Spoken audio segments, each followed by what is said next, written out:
The wind across the Wyoming plains did not simply blow. It hunted.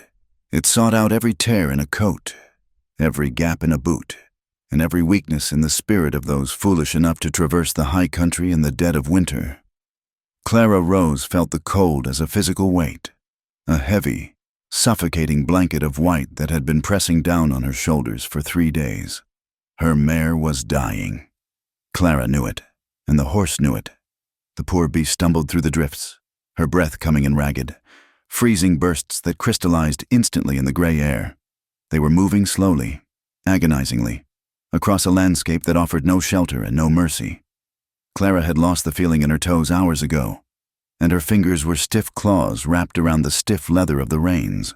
She wore a coat that was too thin for this weather, a garment meant for the milder winters of Missouri, not this hell of ice and wind.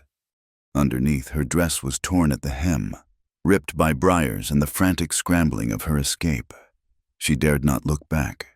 To look back was to invite the memory of him, the man who claimed to be her husband, the man with the voice like grinding stones and the hands that knew only how to bruise. He was back there somewhere, miles behind the veil of snow. Or perhaps he was simply a ghost now, a demon chasing her through the white void. Fear had kept her warm for the first day, adrenaline fueling her blood. But now there was only the numbness. The mare lurched, her front leg buckling into a hidden dip in the earth. Clara was thrown forward, but she had no strength to catch herself. She hit the snow with a dull thud, the impact jarring the air from her lungs. The cold rushed into her mouth, tasting of iron and ice. She lay there for a long moment, staring at the gray ceiling of the sky.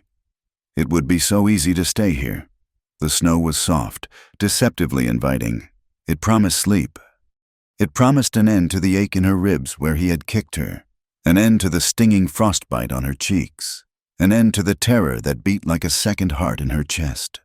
The mare whinnied, a low, mournful sound, and nudged Clara's shoulder with a velvet nose crusted in ice. Clara forced herself to move. She dragged her body upright, her limbs responding with the sluggish reluctance of machinery rusted solid. She had to keep going. If she stopped, he won. If she stopped, the darkness took her. She grabbed the stirrup, but her foot would not lift high enough. She tried to lead the horse, taking a step, then another. The wind screamed, drowning out her own ragged breathing. Ahead, through the swirling curtain of white, she thought she saw a shape. It was angular, hard, distinct against the softness of the drifts. A line of smoke rose from it, snatched away instantly by the gale. A cabin. Hope was a painful thing. It surged through her, sharp and stinging. She pushed forward, dragging the mare, her eyes fixed on that dark smudge of wood and stone. It seemed to drift further away with every step, a mirage in the blizzard. 10 yards, 5 yards. Her legs gave out. This time, the snow did not feel cold. It felt warm. It felt like a feather bed in a sunlit room. The darkness crept in from the edges of her vision, narrowing the world down to a single point of gray light, until that too was extinguished. Clara Rose fell into the silence, the roar of the wind fading into a distant, meaningless hum. Levi Walker found her at dawn. He had not gone out looking for company. He had gone out because the trap line on the South Ridge needed checking before the storm worsened, and because the silence of the cabin sometimes became too loud for a man to bear. He moved through the deep snow on snowshoes, a large man, built of heavy bone and corded muscle, wrapped in layers of buffalo hide and wool. He saw the horse first. It was standing head down, shivering violently, effectively frozen in place. Levi frowned. A horse meant a rider, and a rider in this weather meant a corpse. He approached cautiously, his rifle held loose but ready in the crook of his arm. In this territory, trouble often wore a friendly face until it was close enough to put a knife in your ribs. But as he drew nearer, he saw the mound in the snow beside the horse. It was small, too small to be a man. Levi knelt, brushing away the fresh layer of powder that had already begun to bury the form. He uncovered a face pale as milk, framed by hair the color of wet straw. A woman. Her lips were blue, her lashes sealed shut with ice. He stripped the glove from his right hand and pressed his fingers against the side of her neck. His own skin was calloused and rough, but he felt the faint, thready flutter of a pulse. Life. Barely. Levi looked at the horse. The animal was done for, its leg twisted, its eyes rolling with the onset of the final cold. He could not save them both. He pulled the knife from his belt, spoke a soft word of apology to the mare, and ended its suffering quickly. It was the only mercy he could offer. He turned his attention back to the woman. He lifted her effortlessly, her weight negligible against his chest. She was soaked through, her clothes wholly unsuited for the high country. He felt the heat seeping out of her, the chill of the grave already setting into her bones. He turned and made for the cabin, his stride long and purposeful. He did not want this. He did not want the complication, the intrusion, the inevitable questions. He had come to this edge of the world to be alone, to let the ghosts of his past scream at him without an audience. But he was not a man who could leave a dog to freeze, let alone a woman. He kicked the door open and carried her into the gloom of the main room. The fire in the hearth was low, a bed of glowing coals. He laid her on the rug before it, then turned to bar the door against the rising wind. Levi built up the fire until the flames roared, casting long, dancing shadows against the log walls. Then he knelt beside her. He had to get the wet clothes off. It was a matter of survival, not propriety. His hands, usually clumsy with small things, worked the frozen buttons of her coat with surprising dexterity. He peeled away the sodden layers, the thin coat, the dress that was torn and stained with mud and travel, the undergarments that were damp with sweat and snow. He saw the bruises then. They were ugly things, blooming across her ribs and shoulders in shades of purple and sickly yellow, old marks and new ones, the jagged shape of a handprint on her upper arm, a dark welt along her hip. Levi's jaw tightened. He had seen marks like this before. He knew the language of violence written on skin. He wrapped her in the heavy wool blankets from his bed, chafing her hands and feet to bring the blood back. She moaned, a low, pained sound, but did not wake. He heated water in the iron kettle, tore strips from a clean linen shirt, and began to wash the mud and blood from her face. He worked in silence, the only sound the crackle of the fire and the wind battering the timber walls. She was young, hard to tell with the gauntness of her face, but likely no more than 22 or 23. Her hands were rough, the hands of a worker, not a lady of leisure. There was no ring on her finger, though there was a pale band of skin where one might have been. Levi sat back on his heels, watching her chest rise and fall. The breathing was shallow, but steadying. She would live, provided the frost had not taken her toes or fingers. He rose and moved to the small kitchen area to prepare broth. He felt a heavy stone settle in his gut. He had saved her, and in doing so, he had invited the world back into his life, and judging by the bruises on her skin, the world she brought with her was a cruel one. Clara woke to the smell of wood smoke and something savory. For a moment, she thought she was back in her father's house, before the marriage, before the ruin.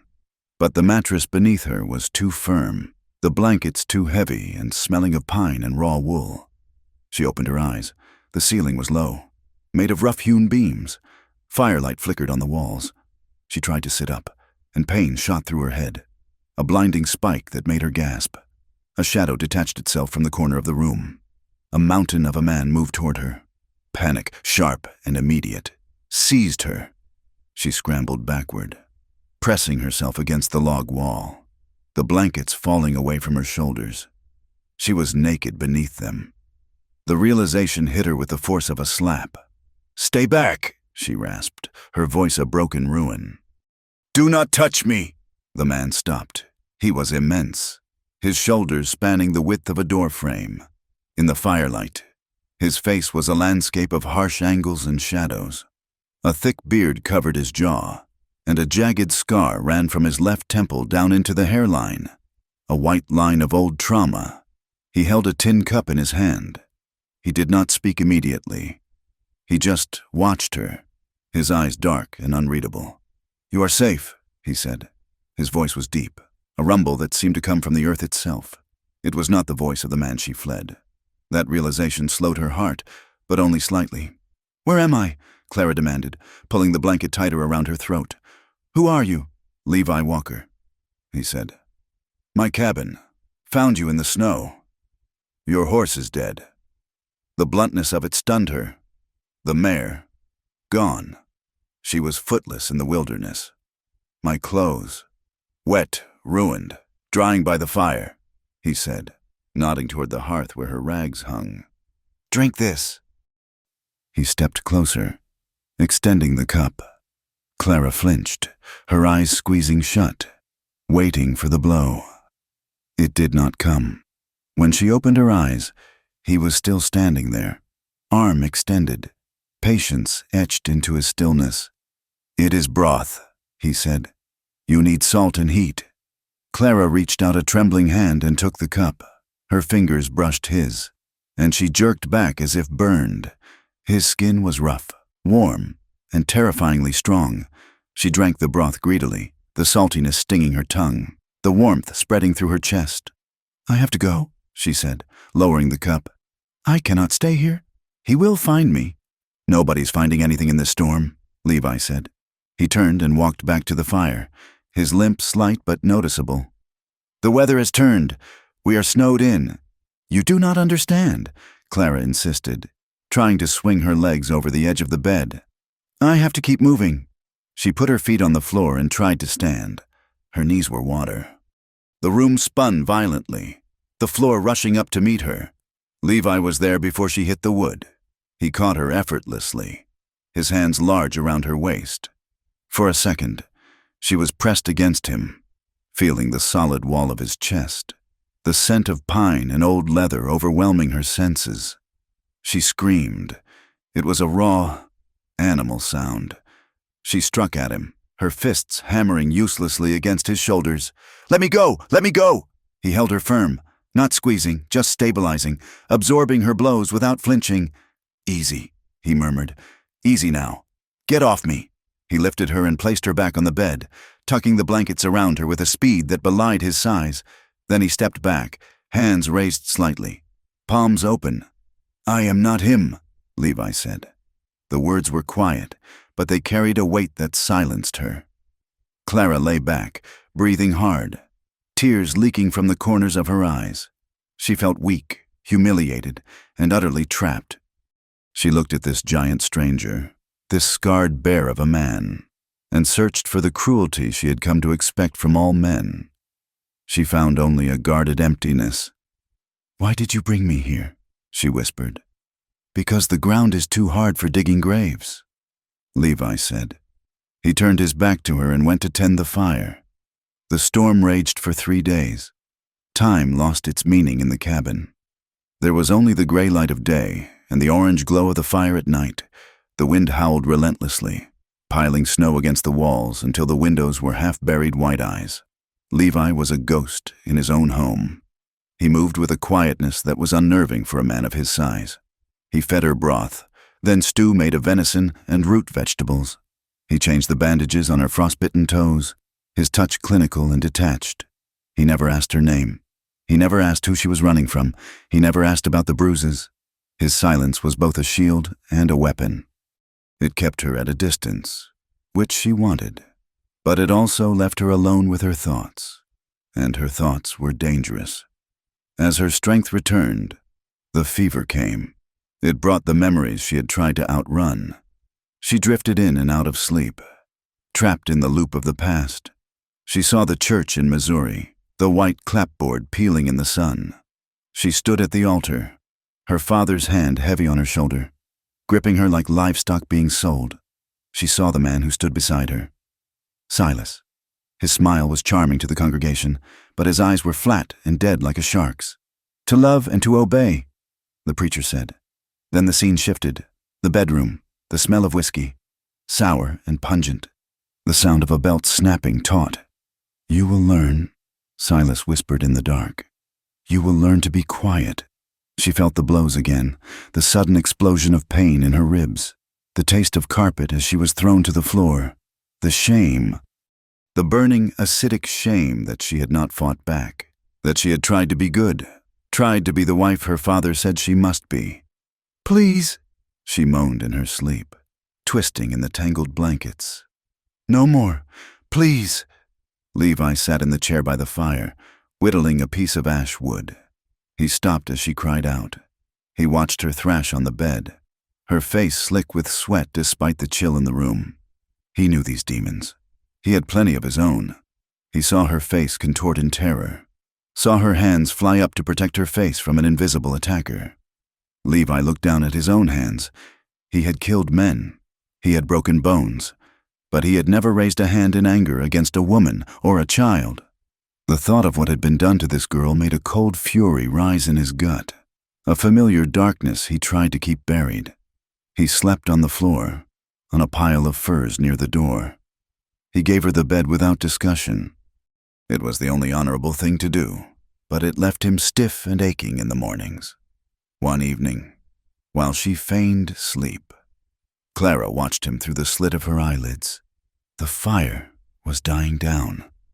Levi stood by the wash basin, stripping off his heavy flannel shirt to wash. Clara stifled a gasp. His back was a ruin. It was a tapestry of scar tissue. Great, twisting welts of burned skin covered his left shoulder and swept down his ribs. Among the burns were the puckered, round scars of bullet wounds. 2, maybe 3, and long. Thin white lines that looked like the work of a knife. He was a map of violence. He washed quickly, flinching slightly as the cold water hit the scarred skin. He pulled a fresh shirt on, hiding the history of his pain, and turned back to the room. Clara squeezed her eyes shut, her heart hammering. He was dangerous. He had to be. No man survived that much damage without dealing some of his own, and yet he had fed her with a spoon like a child. He had warmed her frozen feet with his hands. The contradiction terrified her. The nightmare came on the 4th night. It was deeper, darker than the others. In the dream, Silas had found her. He was breaking down the door of the cabin. The wood splintered and cracked. He stepped inside, holding a lantern that burned with cold blue fire. "Did you think you could hide?" He laughed. "You belong to me, Clara, body and soul." He reached for her, his fingers elongating into claws. He grabbed her throat, squeezing, cutting off the air. Clara woke up screaming. She sat bolt upright, her lungs heaving, the scream tearing from her raw throat. She was blind in the darkness, flailing, striking out at the shadows. She scrambled backward, trying to escape the phantom hands of her husband. "No, no, get away!" Strong hands gripped her shoulders, real hands. She shrieked, a high, desperate sound, and fought with every ounce of strength she possessed. She clawed at the hands, her nails digging into wrists. "Wake up!" a voice boomed. "You are dreaming! Wake up!" Clara could not hear him. She was still in the bedroom in Missouri. She was fighting for her life. She kicked out, her foot connecting with something solid. A grunt of pain. The hands tightened, pinning her arms to her sides, holding her still. "It is Levi! Look at me! It is Levi!" The name cut through the fog. "Levi, the giant, the stranger!" She gasped, her eyes focusing on the gloom. Levi was kneeling on the bed beside her, his face inches from hers, illuminated by the dying embers of the hearth.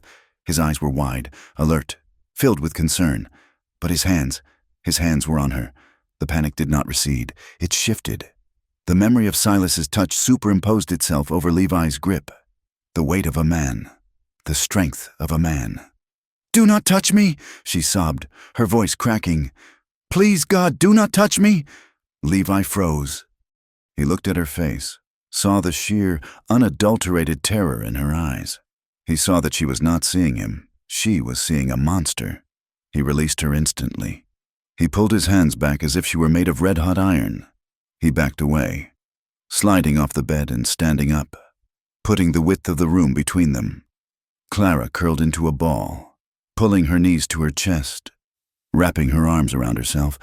She shook violently, her teeth chattering. Levi stood in the darkness, his chest heaving. He ran a hand over his face. The silence in the cabin was thick, heavy with the echo of her screams. He did not speak. He did not try to comfort her. He understood that his comfort was the source of the fear. He simply went to the fireplace, added a log, and sat in his chair, facing away from her. Clara watched his back. She waited for the anger. She waited for him to yell at her for waking him, for scratching him, for rejecting his help.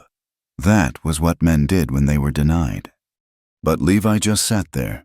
He watched the fire. Minutes stretched into an hour. Her shaking subsided to a tremble. Her voice was a whisper, barely audible over the wind outside. I'm sorry. Levi did not turn. No need. I had a bad dream. I know. Clara hesitated. She pulled the blanket up to her chin. You have scars. It was a stupid thing to say, a dangerous thing. But the image of his back had stayed with her, and in the aftermath of her own terror, she felt a strange, morbid curiosity about him. Levi stiffened. For a long moment, she thought he would not answer. Everyone has scars. Miss, he said finally. Clara, she said. My name is Clara. He turned his head then, looking at her over his shoulder. The firelight caught the side of his face, highlighting the jagged line on his temple. Clara, he repeated, testing the weight of the name. I am Levi. I saw your back, she said, the words rushing out before she could stop them. When you were washing, Levi turned back to the fire. He picked up the poker and jabbed at the logs, sending a shower of sparks up the chimney. Land dispute, he said, his voice flat. Years ago, down in Kansas territory. It looks painful. The fire was painful, Levi said. The losing was worse. What did you lose? He went silent again. The wind battered the door, rattling the iron latch. It was the sound of the world trying to get in, trying to finish what the cold had started. Everything, Levi said softly. Wife, son, brother. Clara stopped breathing for a second. The grief in his voice was not fresh. It was old, hardened like rock. It was a grief that had become the foundation of his entire existence. I'm sorry, she whispered. Do not be, Levi said, standing up. He moved to his pile of furs on the floor. Sorrow does not change the past, and it does not keep the fire lit. He lay down, wrapping himself in a buffalo robe, turning his back to the room once more. Clara lay awake for a long time. She watched the steady rise and fall of his breathing. She thought of the man she had fled, who beat her because he enjoyed the power, and she thought of this man, who had lost everything, who had the strength to crush her with one hand, but who slept on the floor to give her safety. Outside, the blizzard howled, a white wall separating them from the rest of humanity. There was no law here, no society, no judgment, just the two of them, trapped in a wooden box in the middle of a frozen ocean, for the first time since she had run from the house in Missouri. Clara Rose closed her eyes and slept without dreaming.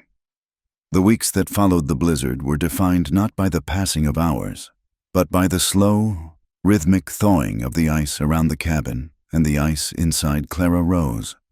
As her strength returned, bringing color to her cheeks and steadiness to her hands, the dynamic within the small timber walls began to shift. She was no longer merely a patient, a broken bird mended by a reluctant giant. She began to occupy the space, her presence weaving into the fabric of Levi Walker's solitary existence. It started with the fire. Levi would go out before dawn to check the stock or break the ice on the creek, and Clara, waking to the biting cold, would take it upon herself to feed the hearth. She learned the temperament of the stove, how to bank the coals so they lasted the night, and how to coax a flame from kindling without wasting a match. When Levi returned, stomping snow from his boots, the cabin was warm, and coffee was already boiling in the pot. He said nothing the first time it happened, only nodding once in her direction, but the tension in his shoulders seemed to lessen. She took over the cooking next. Levi's culinary skills were purely functional, meat heated until it was safe, beans boiled until they were soft. Clara found a sack of dried apples and a jar of molasses in the back of his pantry. She made a cobbler in the cast-iron skillet, the sweet scent of cinnamon and cooked fruit overpowering the stale smell of wood smoke and cured leather. Levi ate 3 helpings in silence, scraping the plate clean with a piece of bread. It was the highest compliment he could offer. One evening, while the wind rattled the shutters, Clara noticed the heavy woolen coat Levi wore for chores hanging by the door. It was a massive garment, stiff with age and exposure, but there was a long, jagged tear near the shoulder seam where the lining spilled out like gray guts. Without asking, she took it down. She found his sewing kit, a tin box containing thick thread and a few heavy needles, and sat by the fire. Levi watched her from his chair, his book resting forgotten on his knee. She worked the needle through the tough wool, her fingers deft and precise. It was a domestic act, intimate in its simplicity. She was mending the shell that protected him from the world. "You have a steady hand," Levi noted, his voice rumbling low in the quiet room. Clara did not look up, though a flush crept up her neck. "My mother taught me," she said, "a man is judged by the state of his coat, and a woman by the state of her husband's shirt." She paused, the needle hovering. "I suppose that rule does not apply out here?" "Out here, a tear lets the cold in," Levi said. "And the cold kills. That is the only rule that matters." She finished the stitch and bit the thread. When she handed the coat back to him, their fingers brushed. It was a fleeting contact, gone in a heartbeat. Yet the air in the room seemed to thicken. Levi took the coat, inspecting the repair with a critical eye. "Good work," he said. Stronger than it was new. It became their silent language. A mended sock was placed on his pillow, a fresh stack of firewood waiting by the door when she needed it. A cup of coffee was placed near her hand before she even asked. They moved around each other like 2 planets finally finding an orbit that did not result in collision. As winter began to lose its grip, giving way to the wet, heavy snows of early spring, Levi decided she needed to learn to survive. He did not ask if she wanted to. He simply handed her a coat, an old one of his that swallowed her frame, and motioned for her to follow him outside. The air was crisp, smelling of pine resin and melting ice. Levi led her to the woodpile, where a heavy splitting maul rested against a stump. "If I am not here," Levi said, "you need to keep the fire fed. You cannot rely on me forever." He showed her how to stand, feet shoulder-width apart, how to read the grain of the wood. He demonstrated once, the maul swinging in a perfect arc, the log splitting with a sharp crack that echoed off the mountainside. It looked effortless. When Clara tried, the maul felt impossibly heavy. Her first swing glanced off the wood, nearly hitting her shin. She gasped, dropping the handle. Levi did not laugh. He stepped behind her, close enough that she could feel the heat radiating from his chest. He reached around, his large hands covering hers on the handle, correcting her grip. "Let the weight of the iron do the work," he murmured, his breath ghosting against her ear. "Do not fight it, guide it." Enclosed in his arms, Clara felt a strange, dizzying rush. He was so large, so solid. For a moment, the memory of Silas's suffocating grip threatened to rise. But Levi's hold was different. It was firm but not restraining. It was protective. They swung together, and the wood split clean. "Again," he said, stepping back. She spent the afternoon chopping until her arms shook and her blisters had blisters.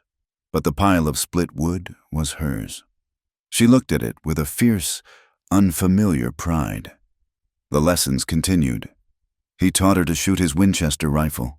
The recoil bruised her shoulder, leaving a mark that mirrored the old violence of her marriage.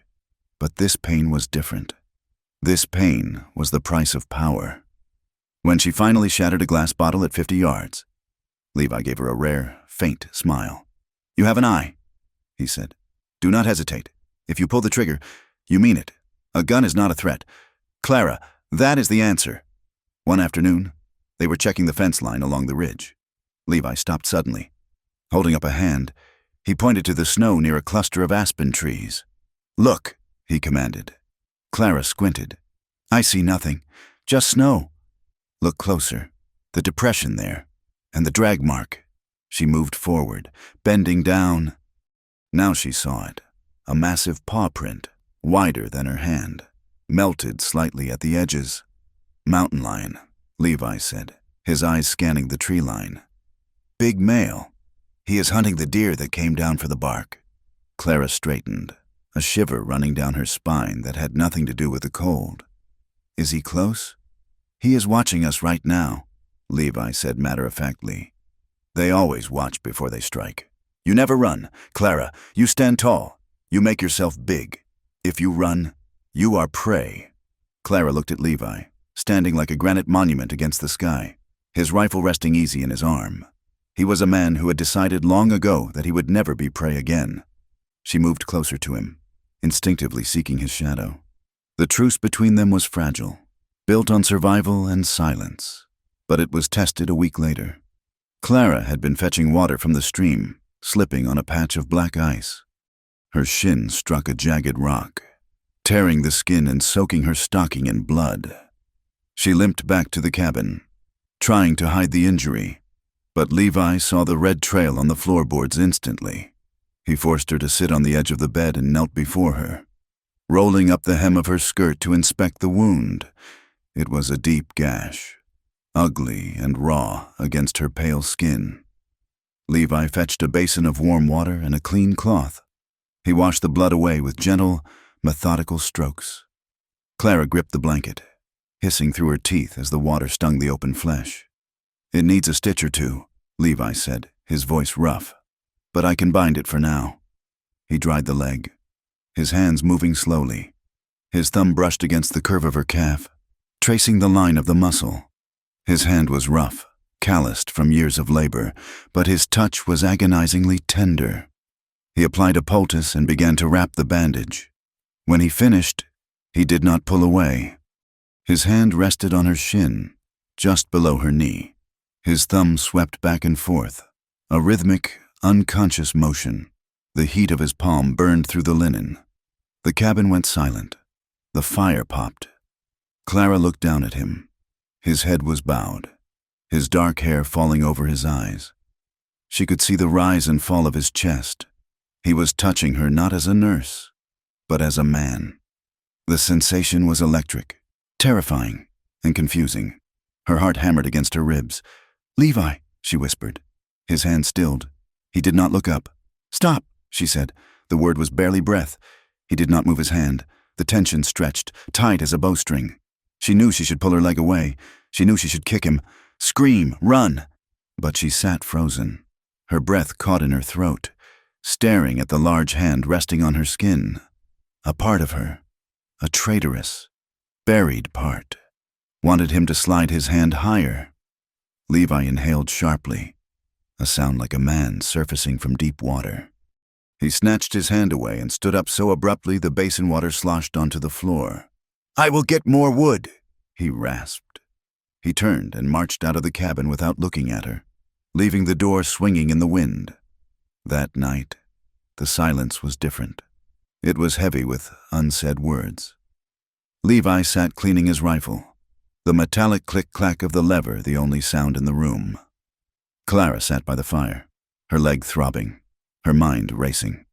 She watched him. He looked angry. His jaw was set so hard a muscle jumped in his cheek. "I did not mean to make you angry," she said softly. Levi did not look up from the gun. "I am not angry at you. You have barely spoken." He set the rifle down with a clatter. "Clara, go to sleep."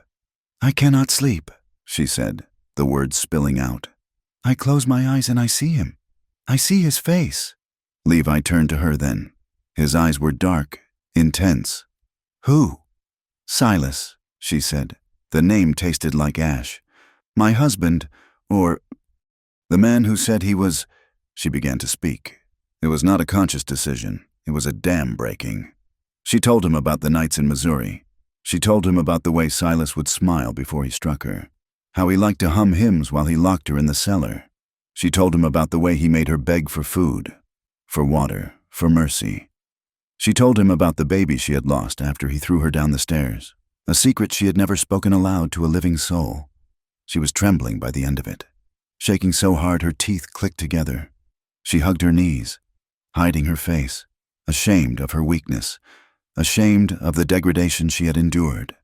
"He said I was worthless," she whispered into her skirt. "He said no man would ever want a broken thing like me." She waited for Levi to speak.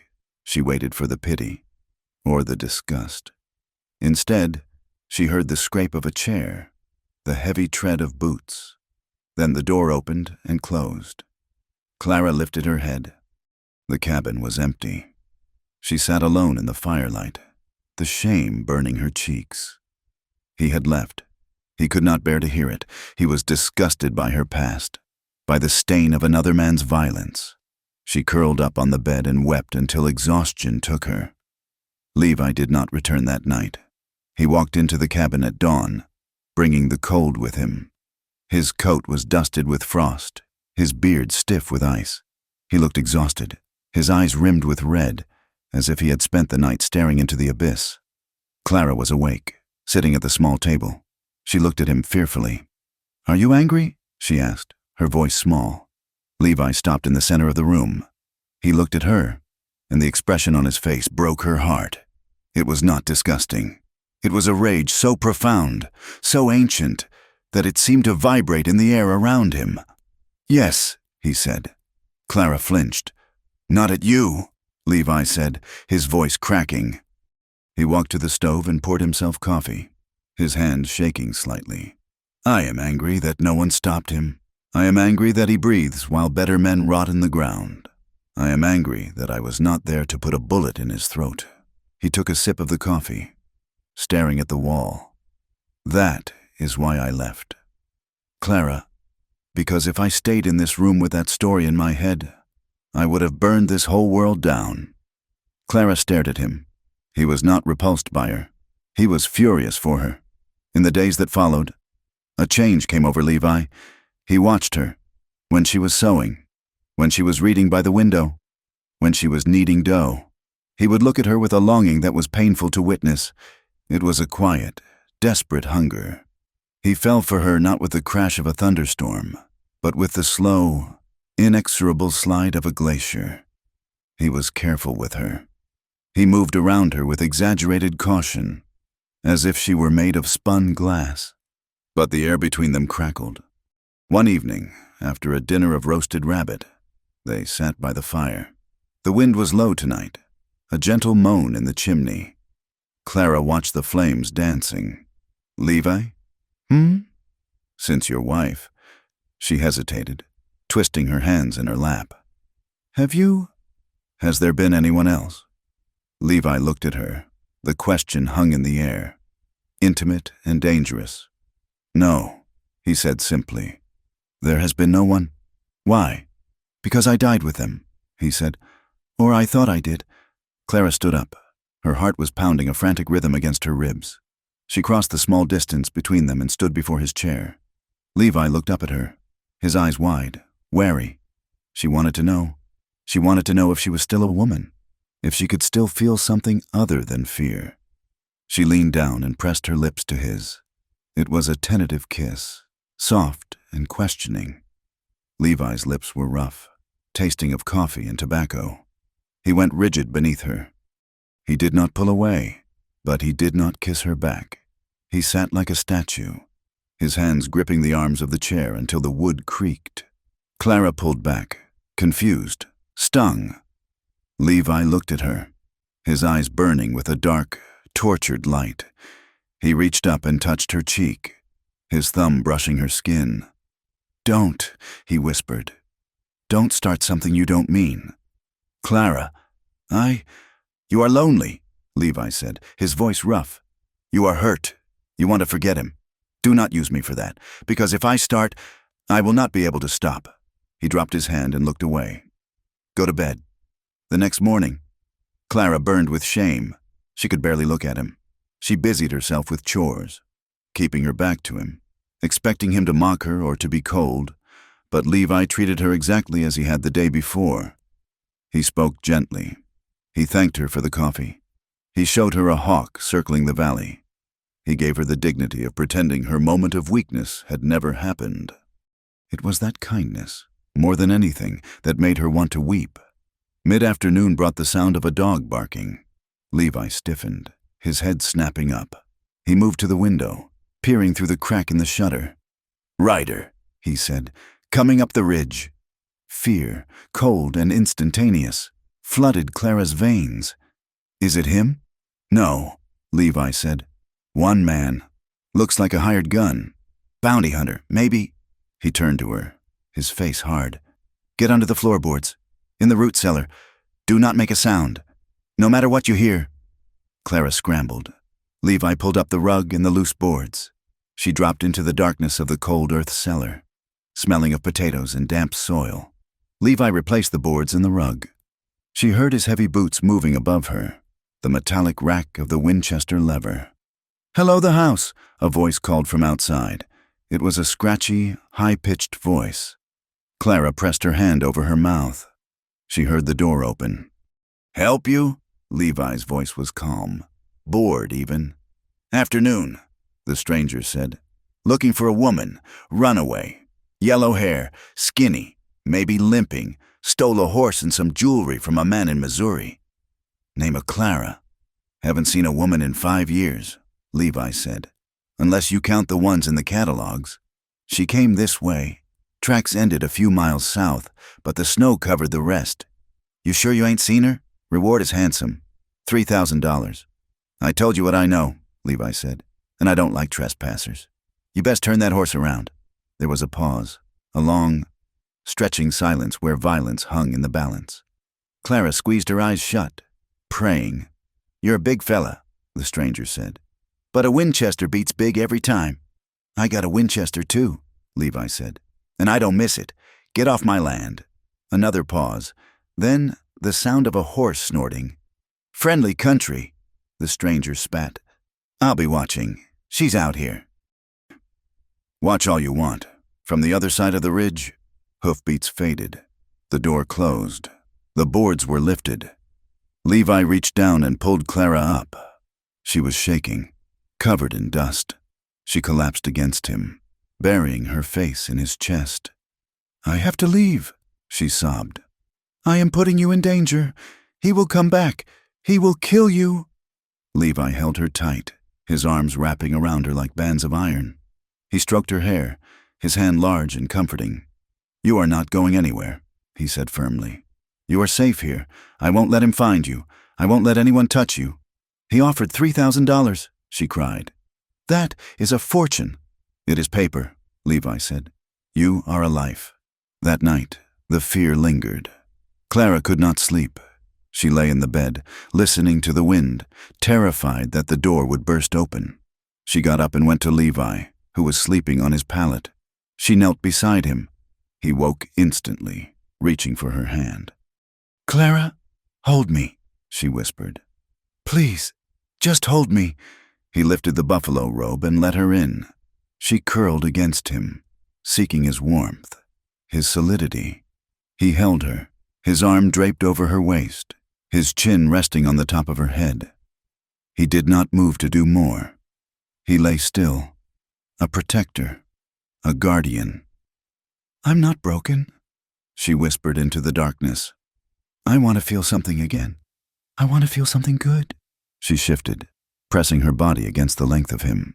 She felt the hardness of his muscles, the heat of him. She reached out, her hand finding the skin of his chest through the open collar of his shirt. Levi's breath hitched.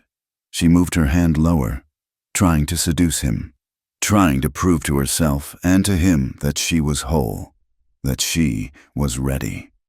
Levi touched her arm, his fingers grazing the bruise on her shoulder that was finally fading. Clara flinched. It was a tiny, involuntary jerk, a reflex born of 100 beatings. Levi froze. He caught her hand, stopping her. He pulled away slightly, creating a space between them. He wrapped the blanket tighter around her shoulders, tucking her in like a child. Not like this, he whispered, his voice strained with the effort of his restraint. I want to, she pleaded, though tears were stinging her eyes. Your mind wants to, Levi said softly. Your body remembers the pain.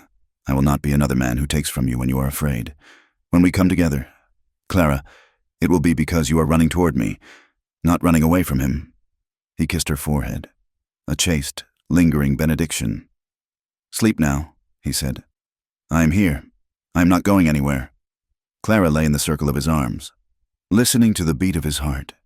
It was steady and strong, a drumbeat in the night. For the first time in her life, she understood what it meant to be cherished, not owned. And as sleep finally took her, she knew that she was falling in love with the scarred, silent man who refused to touch her until she was whole. The spring thaw arrived not as a gentle awakening, but as a violent unburdening of the earth. The silence of the winter months was replaced by the roar of the creek, which had swollen into a brown, churning torrent that chewed at the muddy banks. The snow retreated up the slopes of the mountains, leaving behind a landscape of wet, black earth, vibrant green shoots, and the raw scent of pine resin and decomposing leaves. Clara Rose felt a similar thawing within her own ribs. The paralyzing cold of her fear had receded, leaving behind a tender, aching need to move, to work, to reclaim the body that had been stolen from her. She was no longer the wraith who had collapsed on Levi's doorstep. Her frame had filled out, the hollows of her cheeks smoothing into the flush of health. Her hands, once trembling and useless, had grown calloused and capable. They spent the long, sun-drenched days outside. The cabin was too small to contain the energy that now hummed between them, so they poured it into the land. Levi was rebuilding the corral fence, replacing posts that had rotted beneath the snow. Clara worked alongside him. She did not have his strength, but she had a stubborn endurance that seemed to surprise even her. She held the cedar posts steady while he drove them into the rocky soil with a sledgehammer. She stretched the wire, her leather gloves protecting her palms from the barbs, while he nailed the staples home. It was hard, dirty work. Sweat plastered her dress to her back and glued stray strands of hair to her forehead. Her muscles burned with a constant, dull fire, but it was a good pain. It was the pain of living, not the pain of surviving. Levi taught her the rhythm of the cattle. They rode out to the lower pastures to check on the small herd that had survived the winter. Clara rode a gelding Levi had broken himself, a steady bay with a soft mouth. She learned to sit deep in the saddle, to move with the animal rather than against it. She watched Levi work the cows, cutting a heifer from the brush with a subtle shift of his weight and a whistle. She began to see him differently in the harsh light of spring. In the winter, he had been a monolith, a creature of silence and stone who existed solely to protect her. But out here, under the vast, indifferent sky, he was just a man. She saw the way he rubbed his lower back when he thought she was not looking. She saw the flash of frustration when a calf refused to move. She saw the loneliness that hung on him like a second coat, heavy and suffocating. He was not a god. He was a man who had been hollowed out by grief and filled up with anger. And he was trying, day by desperate day, to keep the lid on it all. One afternoon, the heat was unseasonably oppressive. The air was thick and still, carrying the electric charge of a building storm. They had been clearing brush near the creek for hours, dragging deadfall away to clear the path for the stock. Levi called a halt. He wiped his brow with his forearm, his shirt soaked dark with sweat. "Enough," he said, his voice raspy. "The heat is too much. We will finish this tomorrow." He walked down to the water's edge. The creek was running clear now, icy and inviting. Clara sat on a large flat rock, drinking from her canteen. Watching him, she expected him to wash his face, perhaps soak his hat. Instead, Levi unbuttoned his shirt. He shrugged it off, tossing it onto the grass. Then he sat on the bank and pulled off his boots. He stood up and unbuckled his belt, letting his trousers fall. Clara's breath hitched in her throat. She knew she should look away. Propriety demanded it. Every lesson she had ever been taught in the church or her father's house screamed that she should turn her head. She did not. Levi waded into the water in his undergarments, which were white and stark against the dark water. He submerged himself, ducking his head under the surface, then surfaced with a shake that sent a spray of droplets flying. He stood up, the water waist-deep, and slicked his wet hair back from his face. The sun caught the wet terrain of his back. The scars were silver and jagged, a map of agony written on the canvas of his skin. But for the first time, Clara did not just see the pain. She saw the power beneath it. She saw the width of his shoulders, the corded muscles of his arms, the taper of his waist. He was magnificent and terrifying. A creature of raw, elemental force, desire, sudden and sharp, bloomed in her belly. It was not the tentative, frightened curiosity she had felt before. This was hunger. It confused her. It terrified her. How could she want this? How could she look at a man, a being capable of such violence, and feel this pull? Levi turned. He saw her watching him. He did not cover himself. He did not shout. He stood in the water, water streaming down his chest, and looked at her. His eyes were dark, unreadable, but the air between them suddenly felt thin, hard to breathe. He waded out of the stream, the water sluicing off his skin. He picked up his shirt and used it to dry his face, then pulled his trousers up over his damp skin. He dressed quickly, his movements jerky, lacking their usual grace. Clara stood up as he approached. She felt lightheaded. "Levi," she said. Her voice sounded strange to her own ears, lower, thicker. He stopped a few feet from her. He smelled of creek water and musk. "We should head back. A storm is coming." "I saw you," she said. "I know." "You are beautiful," she whispered. The words were out before she could check them. Levi flinched as if she had struck him. His jaw clenched tight. "Do not use that word for me. Clara, there is nothing beautiful about the wreckage." "It is not wreckage," she insisted, stepping closer. "It is survival." He looked down at her, and the hunger she had seen in his eyes weeks ago was back, burning hotter than before, but he held himself rigid. His hands balled into fists at his sides. "Let's go," he said roughly. They rode back to the cabin in silence, the sky turning a bruised purple above the peaks. Thunder rumbled in the distance, a low growl that vibrated in the ground. Inside the cabin, the air was stifling. Levi moved to the window, staring out at the approaching clouds. Clara busied herself with the fire, her hands shaking. She could not endure the silence anymore. She could not endure the distance he put between them, the wall he built brick by brick every time he looked at her and looked away. "Why do you do that?" she asked, standing up. Levi did not turn. "Do what?" "Pull away. Every time I get close, you pull away. You treat me like I am made of glass." "You are healing," Levi said, his voice tight. "You are fragile." "I am not fragile," Clara shouted. The anger flared bright and hot. "I chopped the wood. I rode the horse. I am standing here. Levi, I am not the girl in the snow anymore. I am a woman." Levi turned slowly. The look on his face silenced her. It was a look of sheer, tortured restraint. "I know you are a woman," he said slowly. "That is the problem." "I want you," Clara said. She had never said those words. She had never even allowed herself to think about them. But now that they were in the air, they felt true. They felt like iron. "I never wanted Silas. I never wanted any man. I was afraid of them. But I look at you, and I do not feel fear. I feel heat." Levi closed his eyes. "Clara, stop. Why? Do you not want me?" He opened his eyes, and they were blazing. "Want you? I wake up in pain from wanting you. I look at your mouth when you eat, and I forget my own name. I watch you sleep, and I have to go outside and stand in the snow just to keep from losing my mind. Then why?" She stepped closer, reaching for his hand. He pulled it back. "Because wanting ain't enough. Wanting burns things down. You are grateful. Clara, you are lonely. You think you owe me something."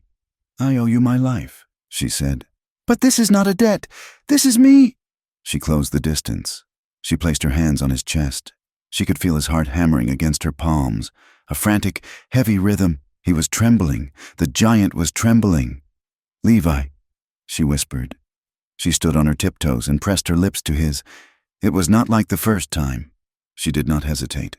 She kissed him with a fierce, clumsy intent, her mouth opening against his. For a second, he stood frozen. Then, a low sound tore from his throat, half groan, half growl.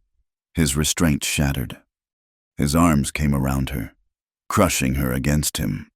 One hand tangled in her hair, tilting her head back, and he kissed her with a desperation that stole her breath.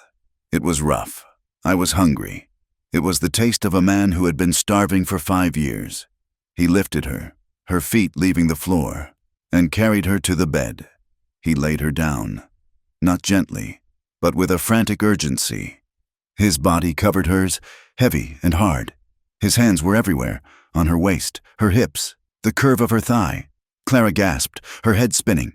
It was overwhelming. The sheer size of him, the weight of him, the ferocity of his need. He was kissing her neck, his beard scratching her skin, his hands fumbling with the buttons of her dress. "Levi," she breathed. He pulled the bodice of her dress down, his mouth hot on her skin. She felt the calluses of his fingers, the roughness of his urgency. It was what she had asked for. It was what she wanted. But then his hand moved lower, gripping her hip with a bruised force. The memory hit her like a physical blow. The weight, the trapped feeling, the inability to move. Silas, the cabin dissolved.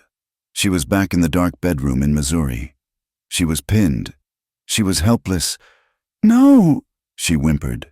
Levi did not hear her. He was lost in the storm, his control gone. He was moving against her, his breath hot and ragged in her ear. "Wait," she cried out, panic rising in her throat like bile. "Too fast! Levi, please!" She shoved at his shoulders. Levi froze. The red haze in his eyes cleared instantly. He looked down at her. He saw the tears leaking from her eyes. He saw the terror that had returned, the way her body was rigid beneath his. He had become the thing he hated. He scrambled off her, falling back onto the floor, scrambling away until his back hit the log wall. He was breathing hard, his chest heaving, his face drained of blood. Clara sat up, clutching her torn dress to her chest. She was shaking violently. The air in the room was thick with the smell of sex and fear. She stammered. "I am sorry, I could not." Levi looked at his hands. He looked at her. The horror in his eyes was absolute. "I hurt you," he whispered. "No," Clara said, wiping her face. "No, you didn't. I just needed you to slow down." "I lost control," Levi said. His voice was dead. "I touched you like an animal." "Levi!" He stood up, turning away from her, grabbing his shirt from the floor. He would not look at her. He could not. The shame was a hot, suffocating wave. Clara felt it wash over her. She had invited this.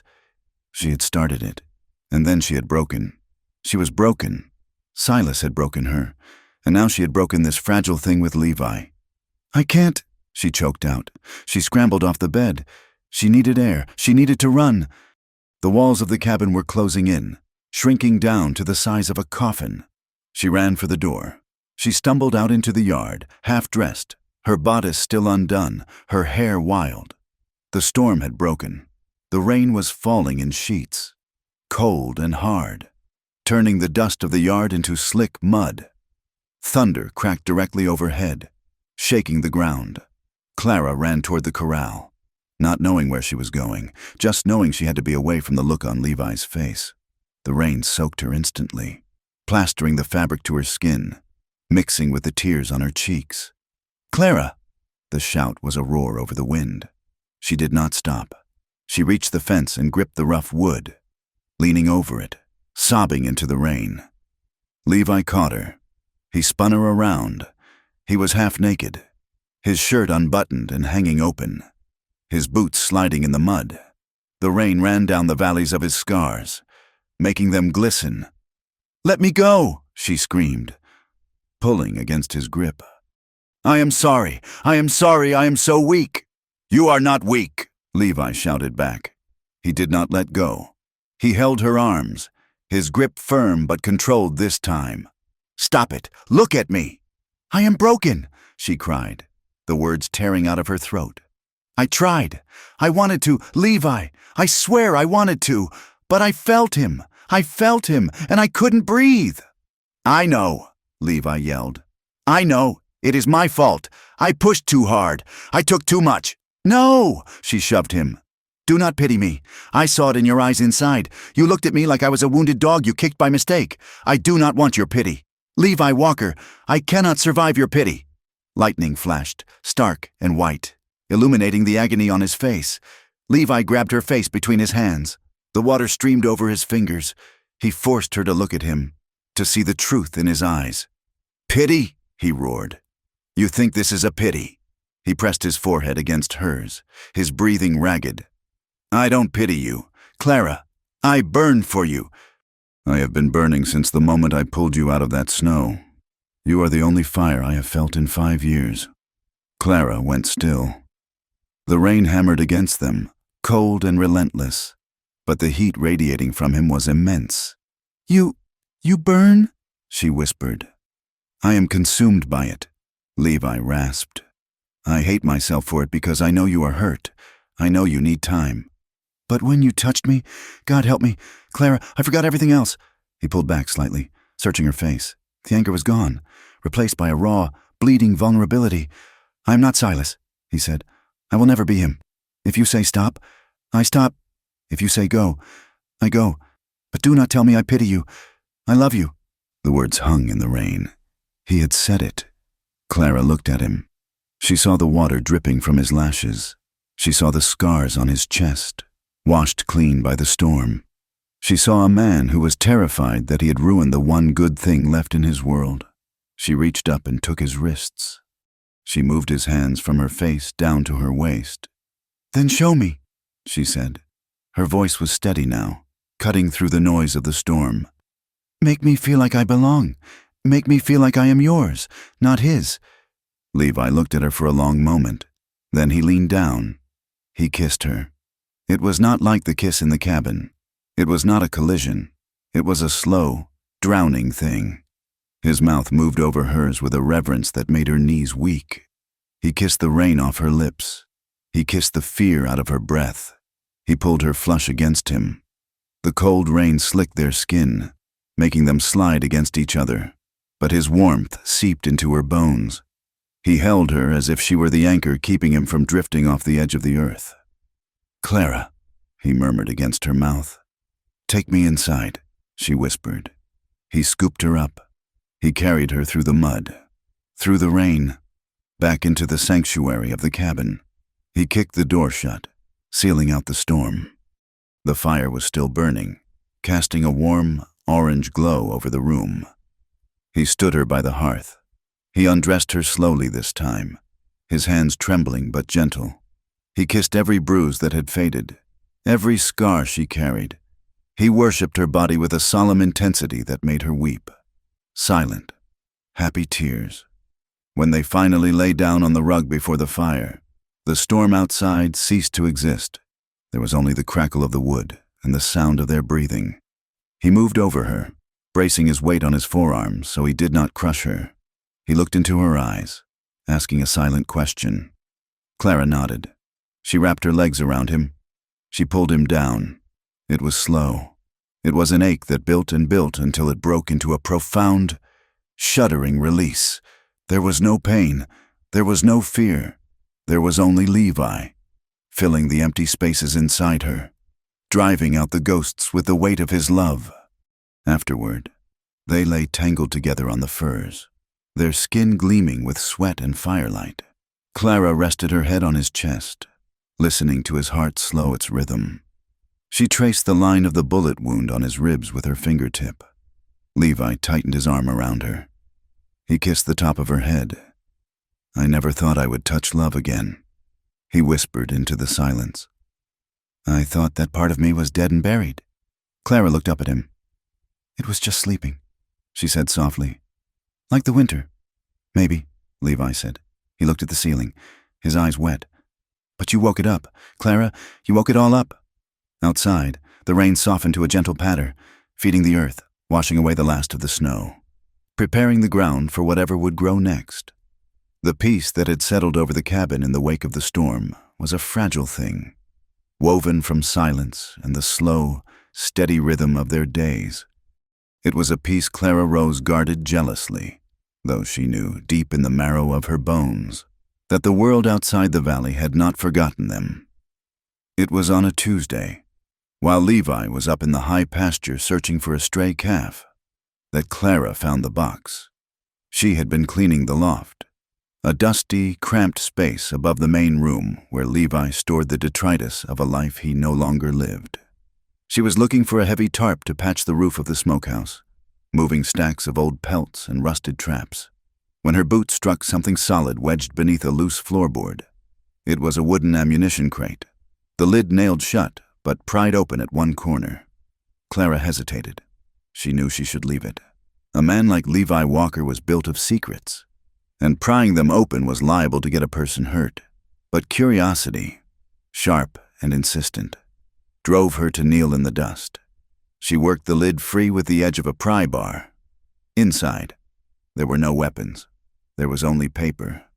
Bundles of letters, tied with rough twine. The paper was yellowed, stiff with age and damp. Clara picked up the top bundle. The handwriting was Levi's, cramped, jagged.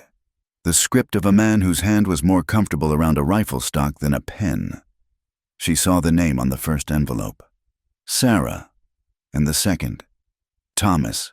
They were unsent, dozens of them.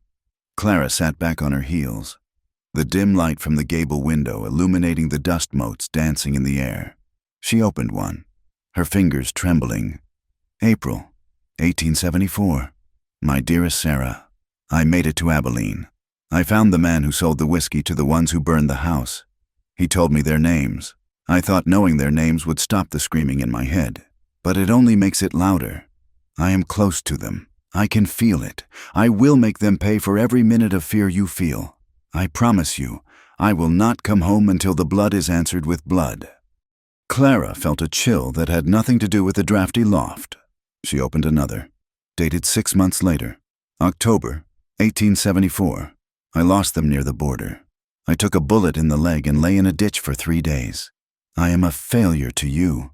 I am a failure to Thomas. I tried to be the vengeance of God, but I am just a man bleeding in the dirt. I cannot come back to the grave. I cannot look at the charred wood of our home. I am going into the mountains. I am going where the silence is loud enough to drown you out. Tears pricked Clara's eyes. She had thought Levi's isolation was born of simple grief, a retreat from a cruel world. She realized now it was born of shame. He believed he had failed them. He had tried to turn himself into a weapon and had broken in the firing. The sound of the cabin door opening below made her jump.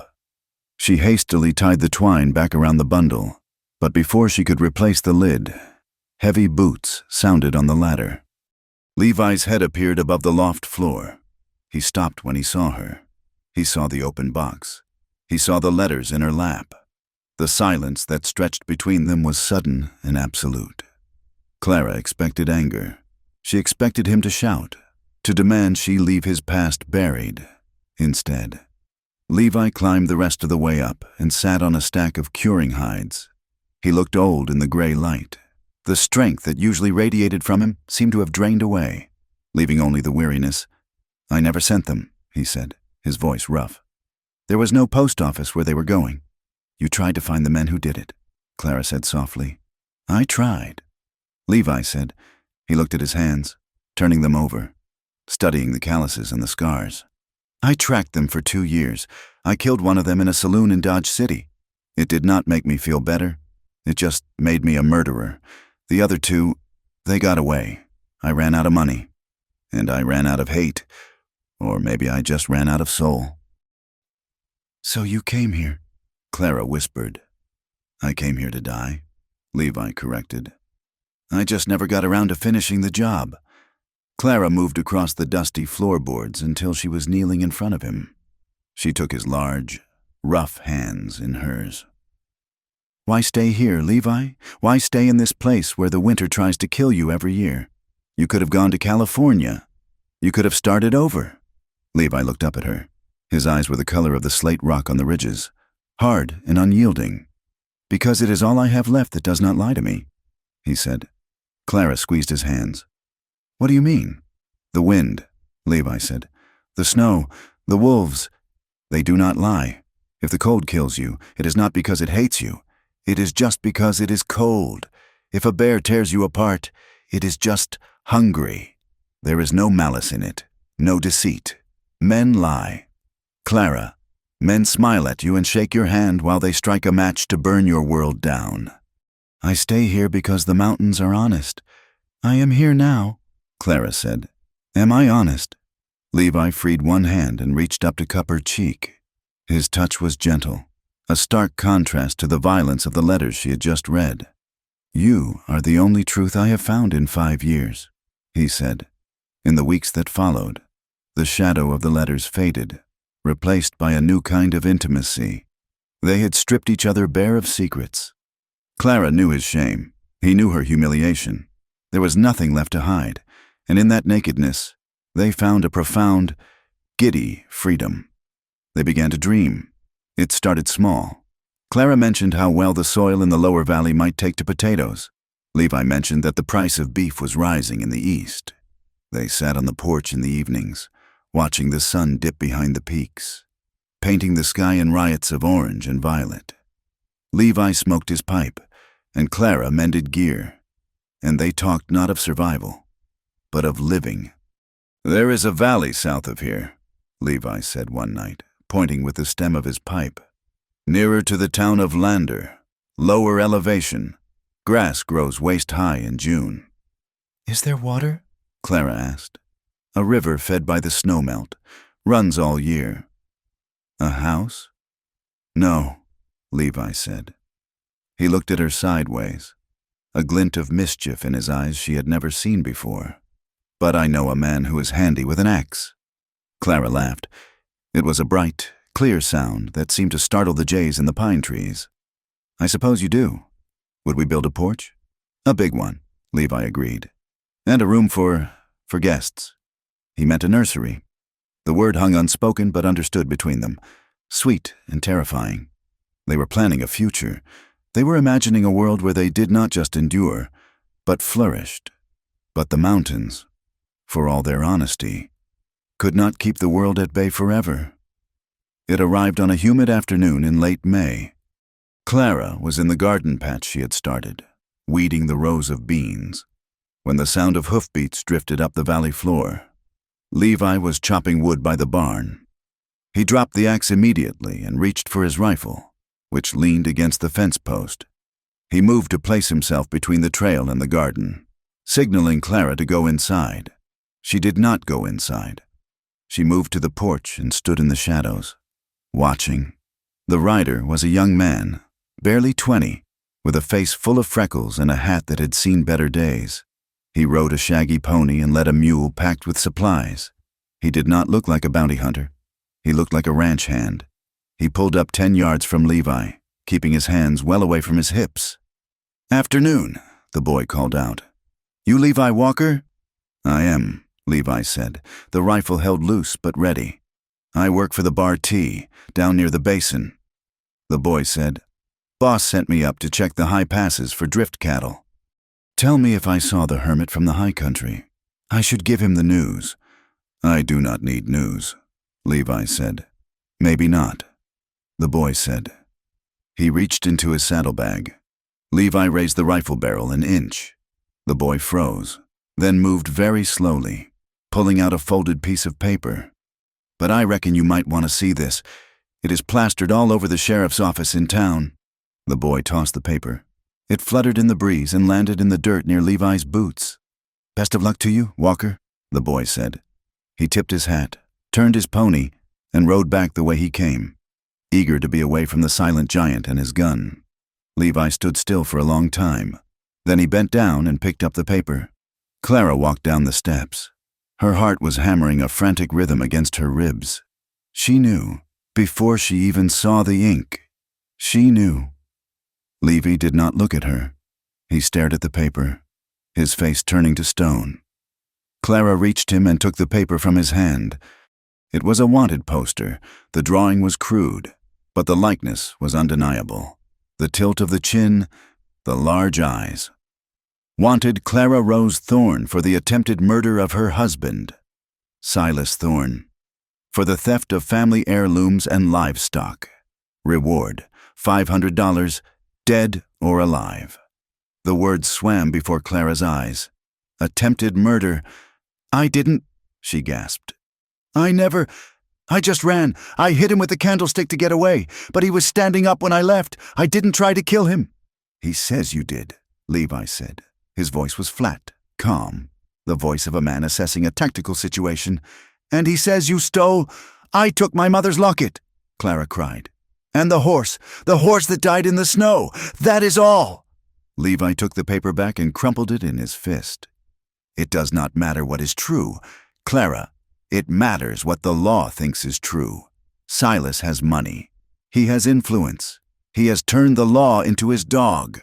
He turned and strode toward the barn. Pack your things. We leave at sundown.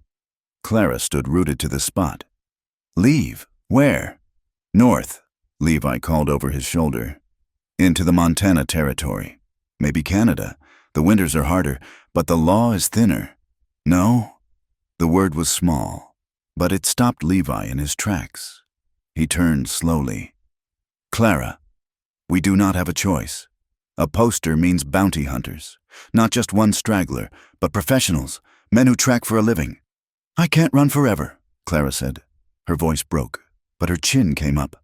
I ran from Missouri. I ran across the plains. I almost died in the snow. I'm finally home. Levi, I'm finally safe. I will not run again. You are not safe, Levi roared, the controls snapping. He crossed the distance between them in 3 long strides, grabbing her shoulders. Do you understand? They will hang you, or worse, they will drag you back to him. Then let them try, Clara shouted back, shoving at his chest.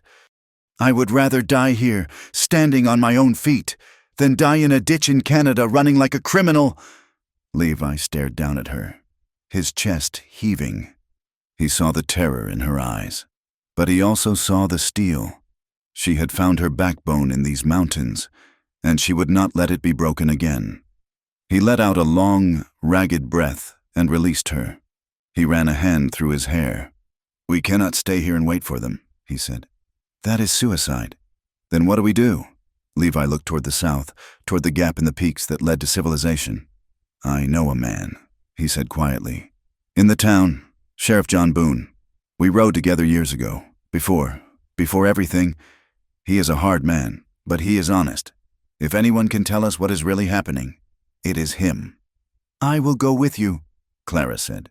No, Levi said sharply. You cannot show your face in town. Not with that poster on the wall. You stay here. You lock the door. You keep the rifle loaded, and you shoot anything that comes up that trail that isn't me. Levi, I will ride fast, he said. I will be back in 3 days. I promise. He left an hour later. Clara watched him ride away, a dark silhouette against the greening valley, until he disappeared into the timber. Then she turned back to the empty cabin, barred the heavy door, and sat with the Winchester across her lap. The waiting was a special kind of torture. For 3 days, Clara lived in a state of suspended animation. Every snap of a twig, every cry of a hawk, sounded like approaching doom. She slept in fitful bursts, the rifle always within reach. She thought of Levi riding into the lion's den. She thought of Silas, his cold, dead eyes, spinning lies that turned her into a monster. She realized then that innocence was no shield.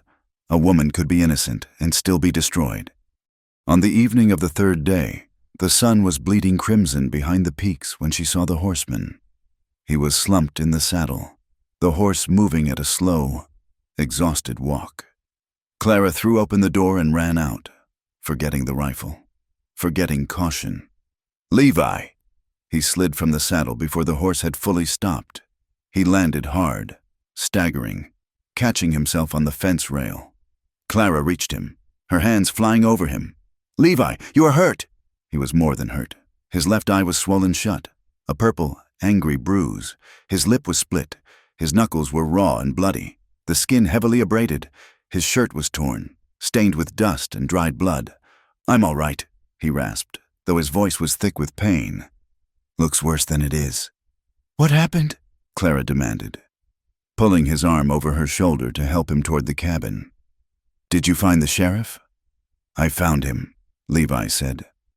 And I found 3 men in the saloon who thought they could collect the bounty on you by taking it out of my hide. He winced as they climbed the porch steps. They were wrong. Inside, Clara forced him to sit.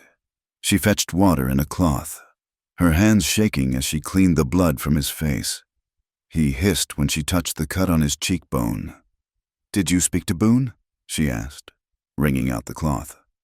"What did he say?" Levi caught her hand. He held it tight, stopping her ministrations. He looked at her with his one good eye, and the sorrow in it terrified her more than the blood. "He looked into the wire reports from Missouri," Levi said. "Silas Thorne is not your husband. Clara." Clara froze. "What?" "He is your step-uncle," Levi said. "Boone got the records. Your father didn't marry you off to him. Silas forged the papers after your father died. The marriage was never legal. It was a sham." Clara stared at him, the world tilting on its axis. "But the wedding, the preacher—" "Hired," Levi said. "All of it. A show." "Why?" she whispered. "Why would he do that?" "Because of the land," Levi said. "Your father's farm.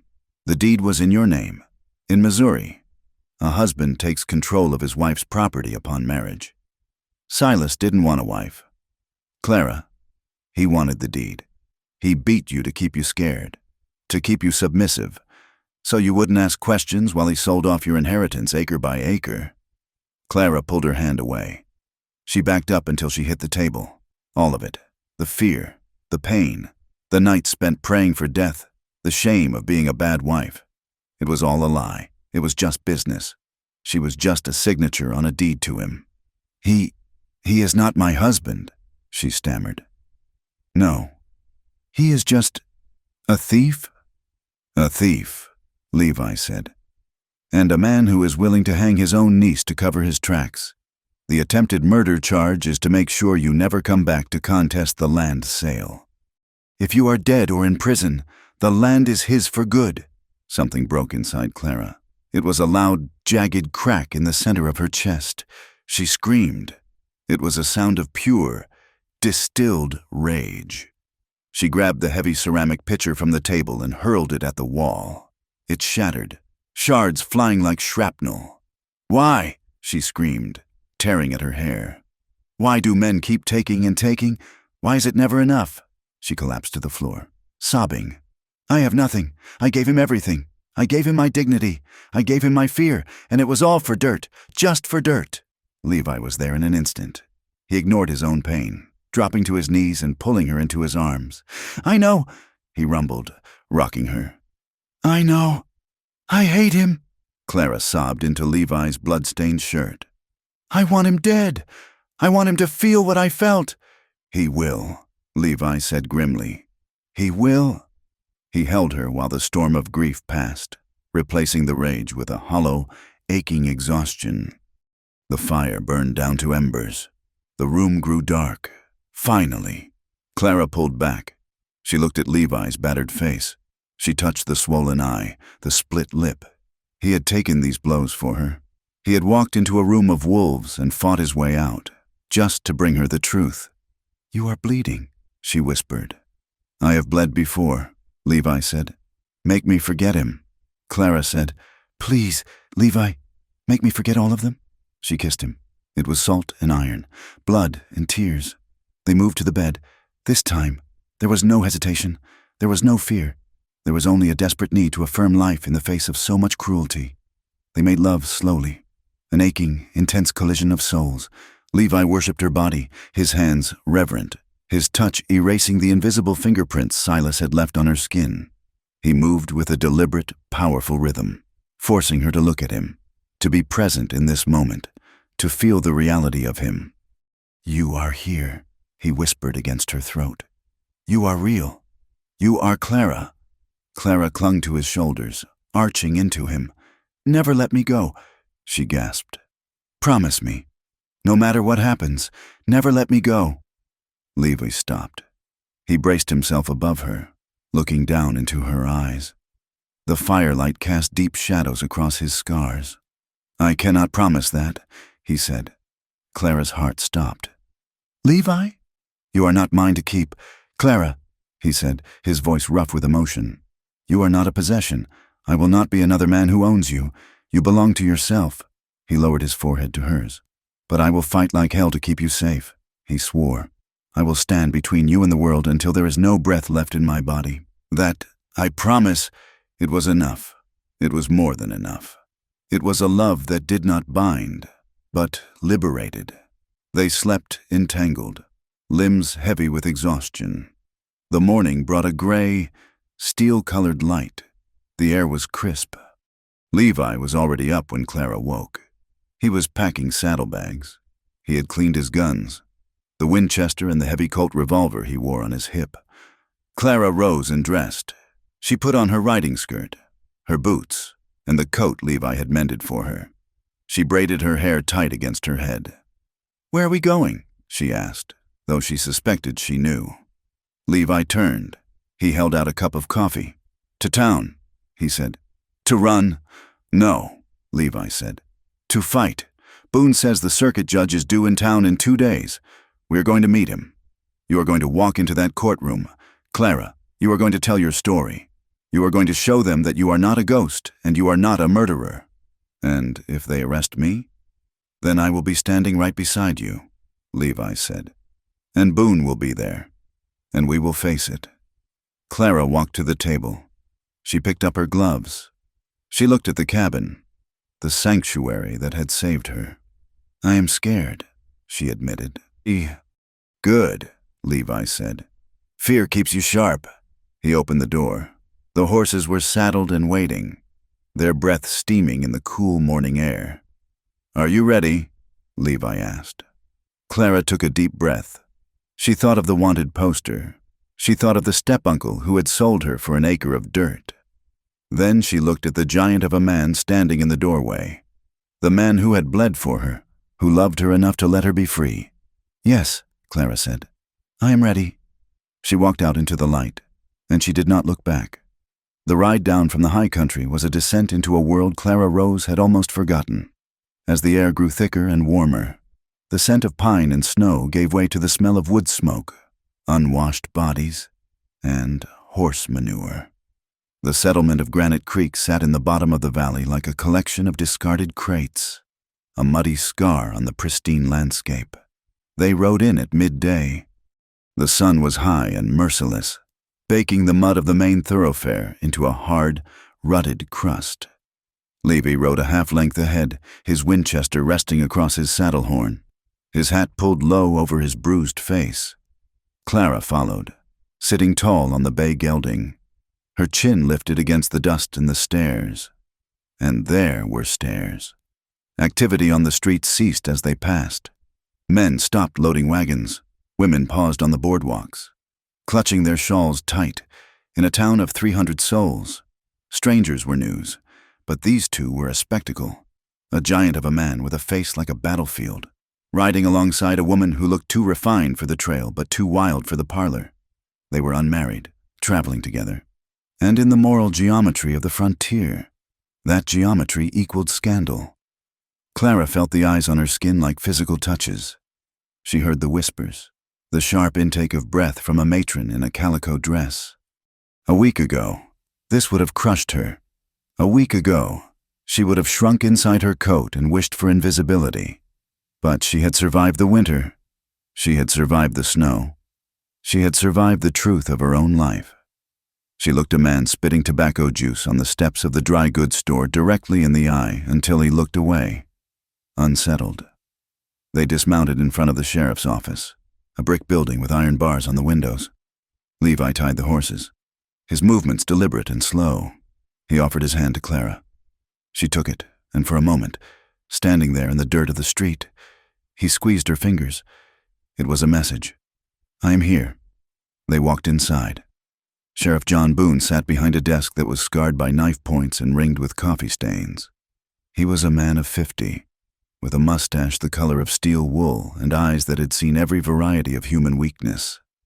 He looked up as they entered, and his gaze lingered on Levi's battered face. "You look like you wrestled a bear and lost." "Levi?" Boone said, leaning back in his chair. "3 bears," Levi corrected. "And I won." Boone's eyes shifted to Clara. He did not stand. but his expression tightened. He looked at her not with hostility, but with a weary assessment. "This is the girl," Boone said. It was not a question. "This is Clara Rose Thorne," Levi said, his voice filling the small room. "The woman on the poster you have hanging outside?" Clara stepped forward. Her heart was hammering against her ribs, but she forced her hands to remain steady at her sides. "I am not a criminal." "Sheriff," she said. Her voice was clear, carrying the cadence of the education she had received before her father died. "The charges against me are lies?" "Attempted murder is a heavy thing to call a lie, ma'am," Boone said. "My husband, my step-uncle, was standing when I left the house." Clara said, "I struck him in self-defense. He had beaten me for 2 years. I took nothing but the horse I rode and my mother's locket. If that makes me a thief, then arrest me, but I will not be branded a killer." Boone watched her. He looked at the fire in her eyes, the set of her jaw. Then he looked at Levi, who stood just behind her, a silent, looming threat to anyone who would dare doubt her. "I received the wire from Missouri this morning," Boone said, tapping a piece of paper on his desk. "Confirmed the relation. Silas Thorne is your father's half-brother. The marriage license was never filed with the state. It's a mess. Mrs. Thorne, or should I say, Miss Rose." "Miss Rose," Clara said firmly. "Here's the situation," Boone said, standing up and walking to the window. "I have wired the judge in Cheyenne. He is on a circuit ride and will be here in 4 days. Until then, I am putting a hold on the bounty. I will post a notice that you are in custody pending an investigation. That will keep the hunters off your back."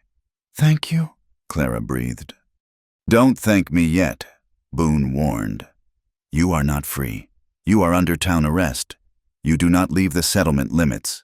If you run, the deal is off, and I will come for you myself. Do you understand?" "We understand," Levi said. "And Levi," Boone added, turning to his old friend, "keep your head down. The town is already talking. You bring a woman like this into town, looking like you do. People get ideas, bad ideas." "Let them think what they want," Levi said, "just as long as they keep their hands to themselves." Levi rented a room at Mrs. Gable's boarding house on the edge of town. It was a respectable establishment, which meant it was judgmental. Mrs. Gable, a widow with a face like a dried apple, took Levi's money with a sniff of disapproval, eyeing Clara with open suspicion. "1 room," Mrs. Gable said, her lips thinning. "I run a clean house, Mr. Walker. No loud noises, no unseemly carrying on." "We will be quiet," Levi said, taking the key. The room was small, dominated by a narrow iron bed and a washstand with a cracked pitcher. It smelled of lavender and dust. For the next 3 days, it became their fortress. They lived in a state of heightened, breathless tension. By day, they sat in the room, Levi cleaning his gun, Clara mending their clothes. They spoke in whispers, conscious of the thin walls and the prying ears of the other boarders. By night, the dynamic shifted. They shared a narrow bed. It was a necessity, but it was also a defiance. They lay tangled together in the dark, listening to the sounds of the town, the piano from the saloon down the street, the shout of a drunkard, the bark of a dog. Every touch was charged with the knowledge that it could be the last. Levi would run his hands over her arms, tracing the lines of her veins, as if memorizing her. They kissed with a frantic, silent intensity, stifling their sounds against each other's skin. It was love in a foxhole, desperate and sweet. "If they take me," Clara whispered one night, her head resting on his chest. "They won't," Levi vowed into her hair. "But if they do," she insisted. "Do not come for me, Levi. Do not get yourself killed trying to break me out of a jail cell." Levi tightened his grip on her, his arm a band of iron across her waist. "If they take you, I will burn this town to the ground, brick by brick, until I find you." The threat was real. Clara felt the violence in him, vibrating just beneath the surface. A leash pulled taut. On the 4th day, the stagecoach from the south arrived. Levi was watching from the window, peering through the lace curtains. He stiffened. "He is here," Levi said. Clara moved to the window. She looked down into the street. A man was stepping out of the coach. He wore a gray suit that was dusty from travel but clearly expensive. He wore a bowler hat and a silk vest. He turned, surveying the muddy street with a sneer of aristocratic disdain. Silas Thorne. Clara felt the blood drain from her face. He looked exactly the same. The cold eyes, the thin, cruel mouth. He looked like a nightmare made of flesh. "Stay here," Levi said, turning from the window. "No," Clara said. She turned to him. "I am done hiding in lofts and cellars. If he is here to accuse me, he will do it to my face." Levi looked at her, struggling with his instinct to lock her away and protect her. Then he nodded. "Put your boots on." They walked to the saloon where the stage driver had indicated Silas would be holding court. It was mid-afternoon, but the place was full. Silas Thorne knew how to play a crowd. He was standing at the bar, a glass of whiskey in his hand, surrounded by a group of locals. "A tragedy, truly," Silas was saying, his voice smooth as oil. "I took her in when her father died. I gave her a home. I tried to raise her with Christian values. But there is a wildness in her blood, a sickness. She seduced a stable hand, stole my family silver, and when I confronted her, well, she tried to carve me up like a Christmas goose." He touched the side of his head, wincing theatrically. The men around him murmured in sympathy. "Liar," Clara said. The word cut through the smoke and the noise. The room went silent. Silas turned slowly. His eyes landed on Clara, and for a second, a flash of genuine shock crossed his face. He had expected her to be broken, ragged, perhaps in chains. He had not expected her to be standing tall, dressed in clean clothes, with a fire in her eyes that could scorch the paint off the walls. Then the mask slipped back into place. He smiled. It was a smile that made Clara's skin crawl. "Clara," he said, opening his arms. "My poor, confused Clara. Thank God you are alive. I have been praying for your soul." "Do not speak to her," Levi rumbled. He stepped forward, placing himself slightly in front of Clara. Silas looked Levi up and down, his lip curling. "And this must be the companion I heard about, the mountain man. I suppose I should thank you for finding my runaway." "She is not yours," Levi said. "And she didn't run away. She escaped." Silas laughed. He turned to the crowd. "You see, she has twisted this poor brute's mind too. That is her gift. Gentlemen, she plays the victim while she picks your pocket. She is a whore and a liar, plain and simple." The word hung in the air. Whore. Levi moved. It happened so fast that Clara barely registered it. One moment Levi was standing still. The next, he had crossed the distance to the bar. He grabbed Silas by the lapels of his expensive suit and slammed him backward into the wood. Bottles rattled and fell. The crowd shouted. "Say it again!" Levi snarled, his face inches from Silas's. "Say it again, and I will tear your tongue out!" Silas was pale, his feet dangling off the floor, but his arrogance was bone deep. He sneered, and then, with deliberate contempt, he spat in Levi's face. Levi roared. He pulled back a fist that was the size of a sledgehammer. He was going to kill him. Clara saw it. He was going to smash Silas's skull right there in the barroom. "Levi, no!" Clara screamed. "Walker!"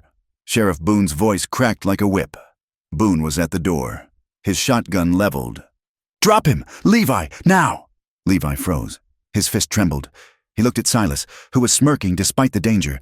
He looked at Clara, whose eyes were wide with terror, not for herself, but for him. Slowly, agonizingly, Levi lowered his hand. He released Silas, who slumped against the bar, straightening his vest with shaky hands. "Arrest this animal!" "Sheriff!" Silas demanded, wiping his neck. "He assaulted me." "You provoked him," Boone said, lowering the shotgun. "I saw it from the door. Now, all of you, clear out. The hearing is at 4 o'clock in the town hall. Until then, stay away from each other, or I will start shooting, and I won't care who I hit." The town hall was a converted church.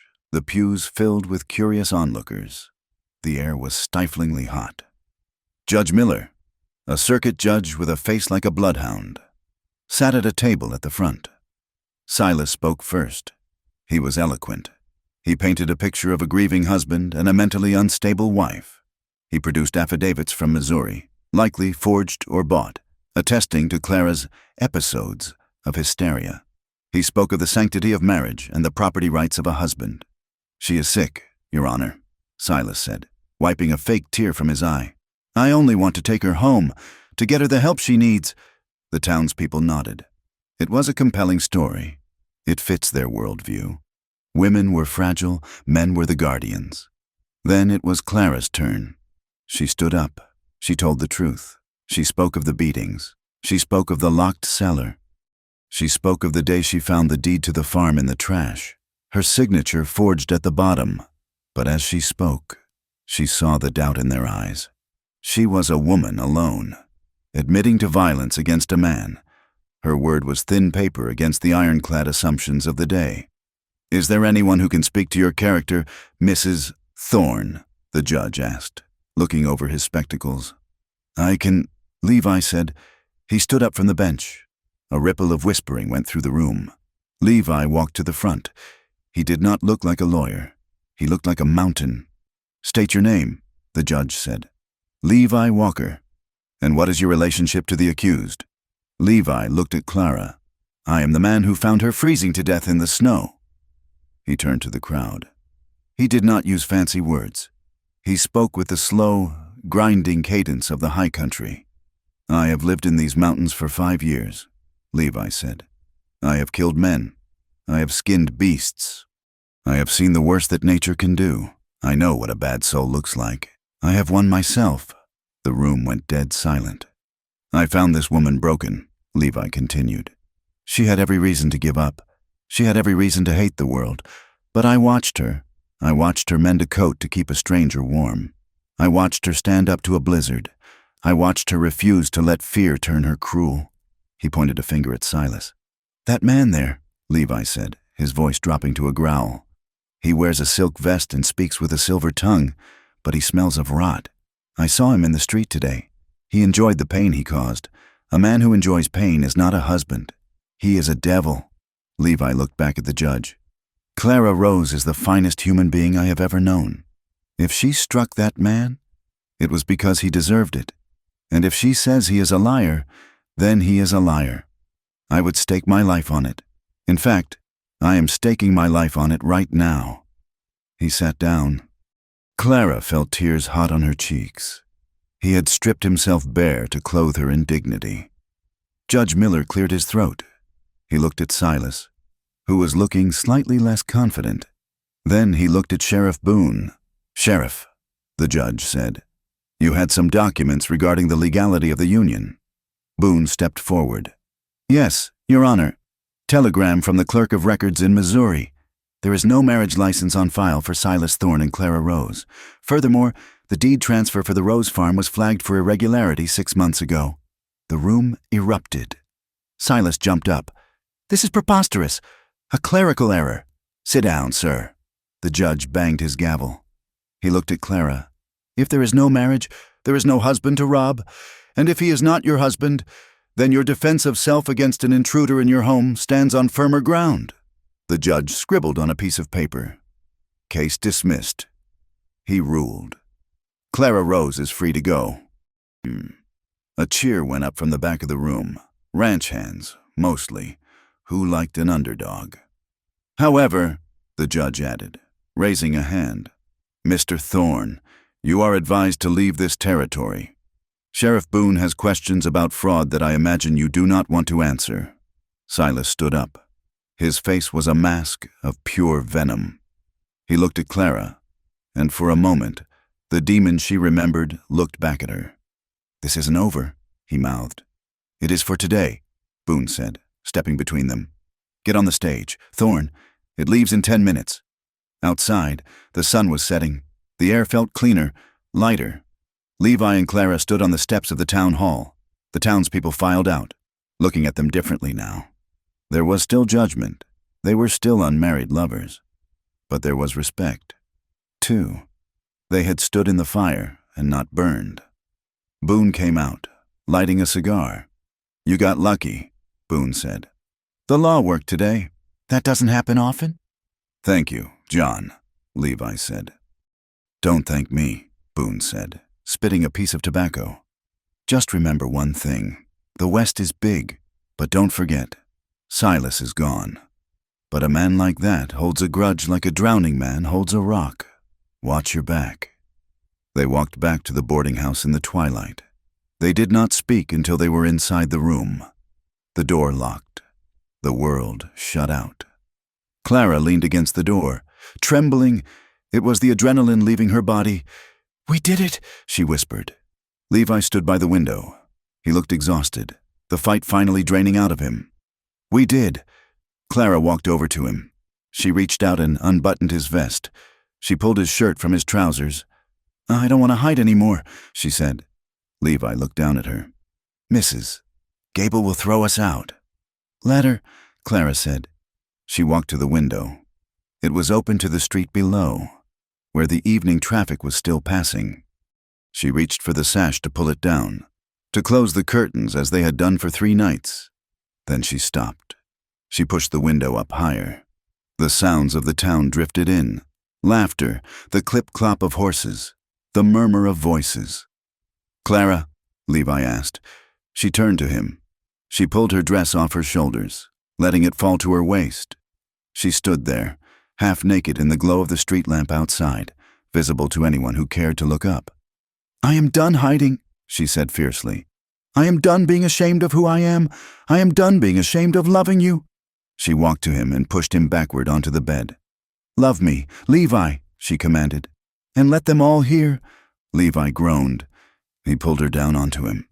He kissed her with a hunger that had been sharpened by the fear of losing her. They made love with a reckless, defiant abandon. The bed springs creaked loudly. Clara cried out, her voice carrying into the cool night air. She did not care. She wanted the world to know that she was alive, that she was loved, that she was his. Levi gripped her hips, his hands bruising in their intensity. He drove into her, deep and hard, matching her ferocity. "Slow down," he whispered, his voice ragged, trying to temper the storm, trying to protect her even now. Clara laughed. It was a sound of pure, unadulterated joy mixed with tears. She wrapped her legs around his waist and pulled him closer, burying her face in his neck. "I can take it now," she whispered fiercely against his skin. "I can take it all." The return to the high country was not a retreat. It was a claim. When Clara rose and Levi Walker rode back up the winding trail that led to his isolated valley, the air felt different. It no longer smelled of escape. It smelled of pine resin, wet earth, and the fierce, intoxicating scent of ownership. They were not hiding from the world anymore. They were carving out a piece of it for themselves, a sanctuary built not on fear, but on the bedrock of their shared survival. They did not go back to the old cabin. That structure, dark and cramped, belonged to a man who was waiting to die. Levi burned it down. He did not say a word as he doused the logs with kerosene. He simply struck a match and watched the flames consume the ghosts of his isolation. Clara stood beside him, her hand in his, watching the smoke rise into the blue sky. It was a funeral for his grief, and a baptism for their future. They chose a spot lower in the valley, near the bend of the creek where the willows grew thick and green.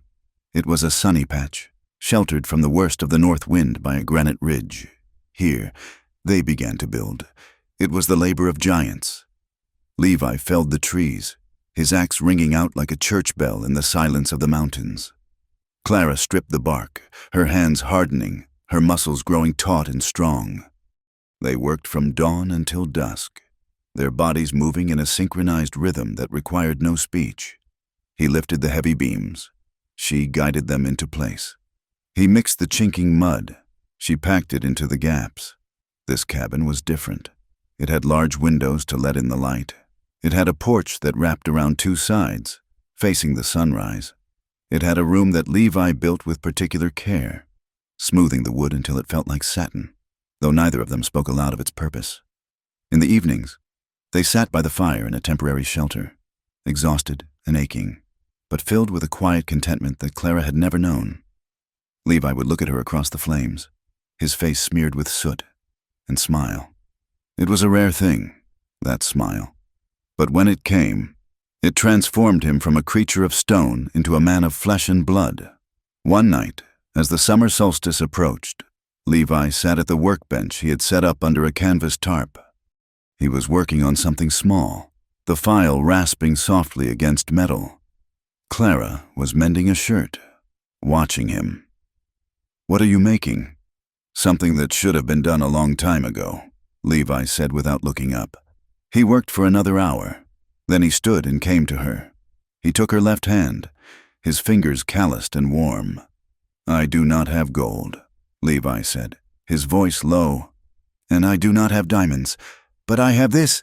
He slid a ring onto her finger. Clara held it up to the firelight. It was a band of polished brass, cut from the casing of a .45 caliber bullet. He had filed down the edges and polished it until it gleamed like the sun. "It is a bullet casing," she whispered. "It was meant to take a life," Levi said. "Now it marks a life. I thought it was fitting. We took the violence of this world, Clara, and we bent it into something that binds us." Clara looked at him, tears stinging her eyes. It was the most beautiful thing she had ever owned. It carried the heat of his hands and the history of his protection. "I will never take it off," she swore. "Good," Levi said, kissing her knuckles. "Because you are stuck with me now." As the cabin neared completion, Clara felt a restless energy. She had a home, yes, but she needed a purpose beyond the walls of their sanctuary. The settlement of Granite Creek was a day's ride away, but there were scattered homesteads closer, families trying to scratch a living from the unforgiving soil, with children who were growing up wild as the sagebrush.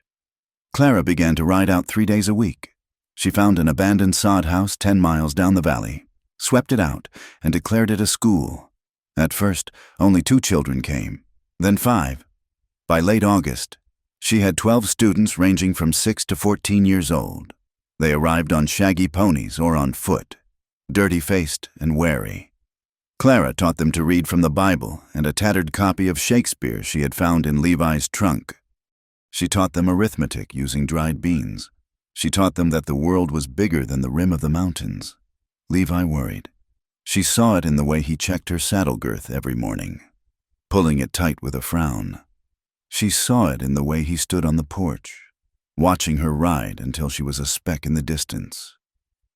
"It is dangerous," he told her one morning, holding the bridle of her bay gelding. "Silas is gone, but bad men are like weeds. You pull one, and another grows."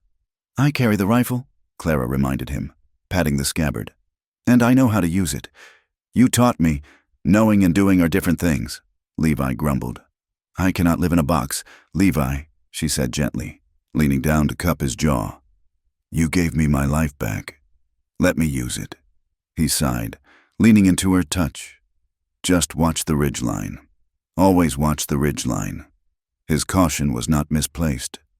September brought a chill to the air, turning the aspen leaves to coins of trembling gold. Clara was riding home later than usual.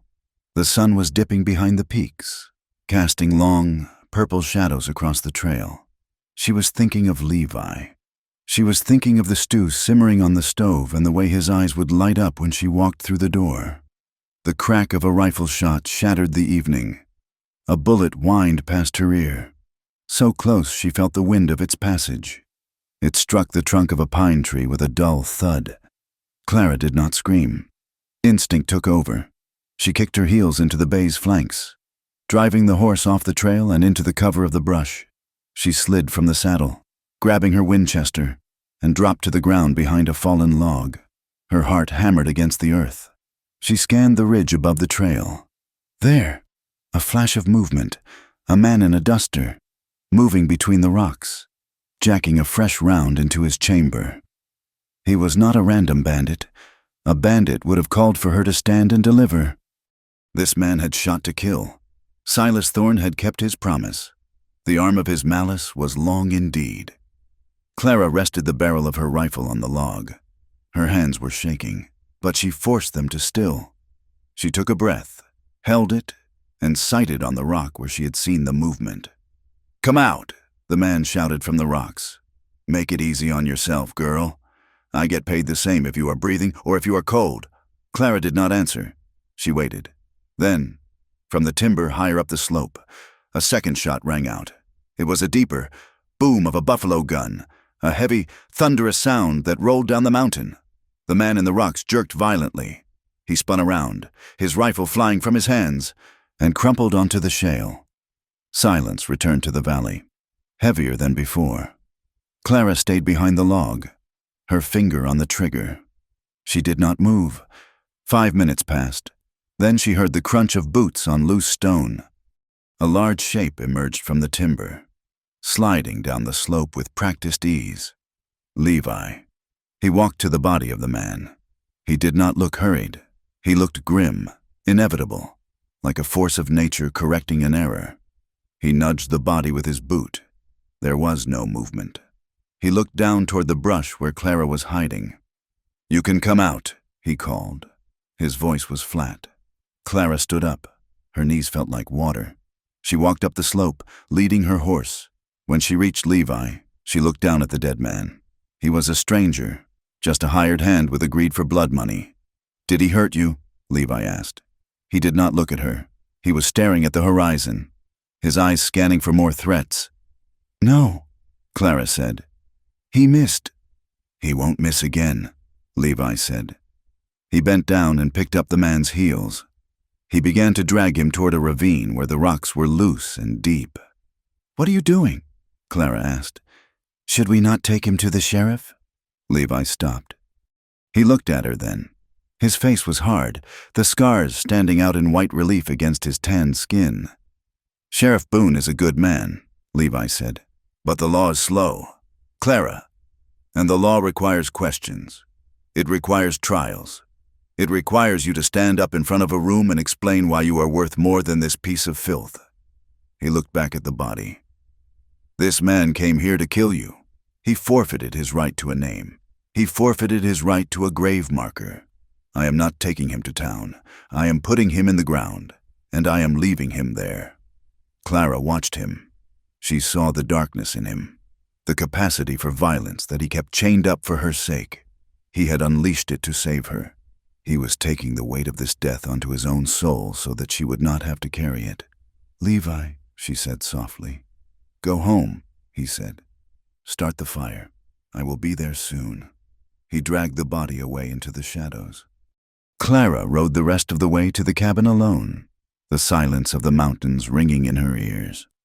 When Levi returned an hour later, he washed his hands in the trough outside for a long time. He scrubbed them with sand and lye soap until the skin was red. He walked into the cabin and sat heavily at the table. Clara placed a bowl of stew in front of him. He did not eat. He stared at the steam rising from the bowl. "I'm sorry," he said. Clara stopped. "Sorry, you saved my life." "I promised you safety," Levi said. "I promised you peace. And today, death came to our doorstep again. I cannot stop it. Clara, I can kill the men they send, but I cannot kill the fear. I cannot kill the fact that they want to hurt you." Clara walked around the table. She stood behind him and wrapped her arms around his neck, resting her cheek on his hair. "I am not afraid," she said. Levi gripped her arms. "You should be. A bullet does not care if you are brave." "I am not afraid," she repeated firmly, "because I have you, and because I refuse to live my life looking over my shoulder. If I do that, Silas wins. If I hide in this cabin and never leave, he wins. I will ride to the school tomorrow, and the day after that." Levi turned in the chair to look at her. His eyes were filled with a mixture of terror and awe. "You are a stubborn woman." Clara rose. "I learned from the best." She smiled. Levi pulled her into his lap. He buried his face in her shoulder, breathing her in. "I will protect you," he swore, his voice muffled against her dress. "Until my last breath, until the mountains crumble. I will stand between you and the darkness." "I know," Clara whispered. "I know." October came with a bite of frost. The aspen leaves fell, covering the ground in a damp, golden carpet. The elk began to move down from the high country, their bugling calls echoing in the twilight. Clara felt the change in her body before she acknowledged it in her mind. It started with a bone-deep fatigue that sleep could not cure. Then came the sickness, a nausea that rolled over her in waves when she smelled frying bacon. Her skirts began to feel tight around the waist. She knew what it was. She had grown up on a farm.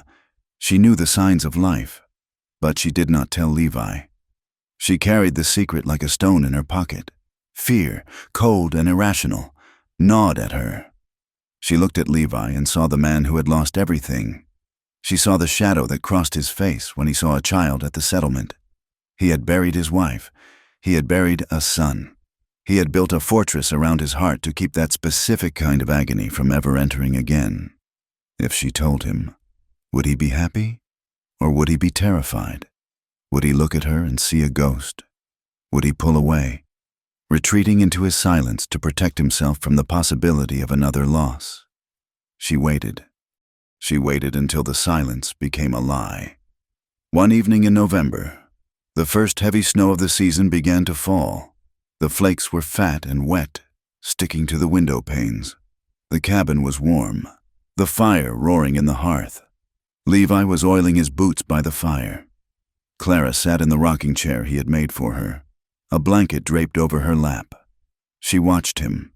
She loved him so much it hurt, and she realized, watching the steady, capable movement of his hands, that keeping this from him was a betrayal of the trust they had fought so hard to build. "Levi," she said. He looked up, a smile touching his eyes. "Warm enough?" "Levi, I have to tell you something." The tone of her voice made his smile vanish. He set the boot down. He leaned forward, his intensity focused entirely on her. "What is it? Is it the hired man? Did you see someone?" "No," Clara said. She gripped the arms of the chair. "It is not that." She took a breath. "I am with child." The silence that followed was absolute. The crackle of the fire seemed to stop. The wind outside ceased to howl. Levi sat frozen. He did not blink. He did not breathe. He stared at her as if she had spoken in a language he did not understand. Clara's heart plummeted. "Levi!" He stood up. He knocked the chair over in his haste. He turned his back to her and walked to the window, staring out into the black night. Clara felt the tears welling up. He was leaving. He was shutting down. She had broken him. "I am sorry," she whispered. I know you are afraid. I know what happened before. I waited to tell you because I did not want to hurt you." Levi stood motionless. His shoulders were shaking. Clara stood up. She walked across the room. She reached out and touched his back. "Levi, please speak to me." He turned around. He was crying, silent. Heavy tears were streaming down his face, tracking through the scars, disappearing into his beard. His eyes were wide and filled with a raw, devastating wonder. "A child?" he choked out. "Yes," Clara said, her own tears spilling over. In the spring, Levi dropped to his knees. The giant timber of a man collapsed onto the floorboards. He wrapped his arms around her waist and pressed his face against her stomach. He sobbed. It was a sound of release, of a dam breaking after years of holding back the flood. He wept for the son he had lost, and he wept for the life he had found. "I didn't think I could ever deserve this," he gasped, his voice broken. "I thought I was cursed. I thought death was all I had to give." Clara stroked his hair, her fingers tangling in the dark strands. "You are not cursed, Levi. You are blessed. We are blessed. I will keep you safe," he babbled, looking up at her, his eyes frantic with promise. "I will keep you both safe. I will never let anything touch you. I will build a wall around this valley. I will fight the sun if it burns you too hot." "I know," Clara soothed him, pulling him up. "I know you will." He stood and pulled her into his arms, burying his face in her neck. He held her as if she were made of holy light. "Thank you," he whispered. "Thank you for saving me." Winter settled over the valley with a heavy, white finality. The snow piled deep against the walls of the new cabin, insulating them from the world. The wind howled down from the peaks, a savage, hungry sound that rattled the shutters. But inside, the air was warm and sweet. Levi spent the long evenings working with wood. He selected the finest pieces of maple, seasoning them by the fire. He planned them until they were smooth as glass. He carved intricate designs into the headboard, vines and roses, a testament to the life that persisted even in the frost. He was building a cradle. On the night of the winter solstice, the longest night of the year, they lay on the rug before the fire. The cradle stood finished in the corner, empty but waiting, a promise of the spring to come. Clara lay on her side, her head resting on Levi's arm. He had covered them both with his heavy coat, creating a cocoon of heat. His hand rested on the swell of her belly, which was round and firm now. The baby kicked, a strong, distinct thud against his palm. Levi's eyes widened. He smiled, a look of pure, unguarded joy that erased 10 years from his face. "Strong," he murmured, "like his mother." "Or stubborn," Clara teased. "Like his father." She looked at the firelight playing across the ceiling beams. She thought of the girl who had stumbled through the snow a year ago, half dead, convinced that she was worthless. She thought of the journey that had brought her here, the pain, the fear, the violence, and the redemption. She turned her head to look at Levi. His scars were still there, the map of his suffering, but they no longer defined him. He was no longer the ghost in the cabin. He was the husband, the father, the protector. "You gave me back more than life, Levi," she whispered. He looked at her, his eyes soft. "What did I give you?" "You gave me a home," she said. "I never knew what that word meant until I found you. I thought it meant a roof and a deed, but it means this. It means being known. It means being safe." Levi shifted. He leaned down and kissed the curve of her belly, a reverence in the gesture that made her throat tight. Then he kissed her lips, slow and deep. "You are my home now, too. Clara," he whispered. "Wherever you are, that is where I live." Outside, the blizzard raged. The wind screamed against the logs, trying to find a way in, trying to remind them of the cold and the dark. But the walls held, the fire burned, and the love between them held steady, stubborn and warm, an unquenchable light in the vast, wild dark of the American West. Thank you for listening to the story of Clara Rose and Levi Walker. It has been a journey through the snow, the pain, and the redemption of the frontier. I hope their story resonated with you. I invite you to share your thoughts in the comments below. Where are you listening from? Did their journey touch your heart? Please consider subscribing to From Wild West for more stories of love, survival, and the rugged beauty of the American past.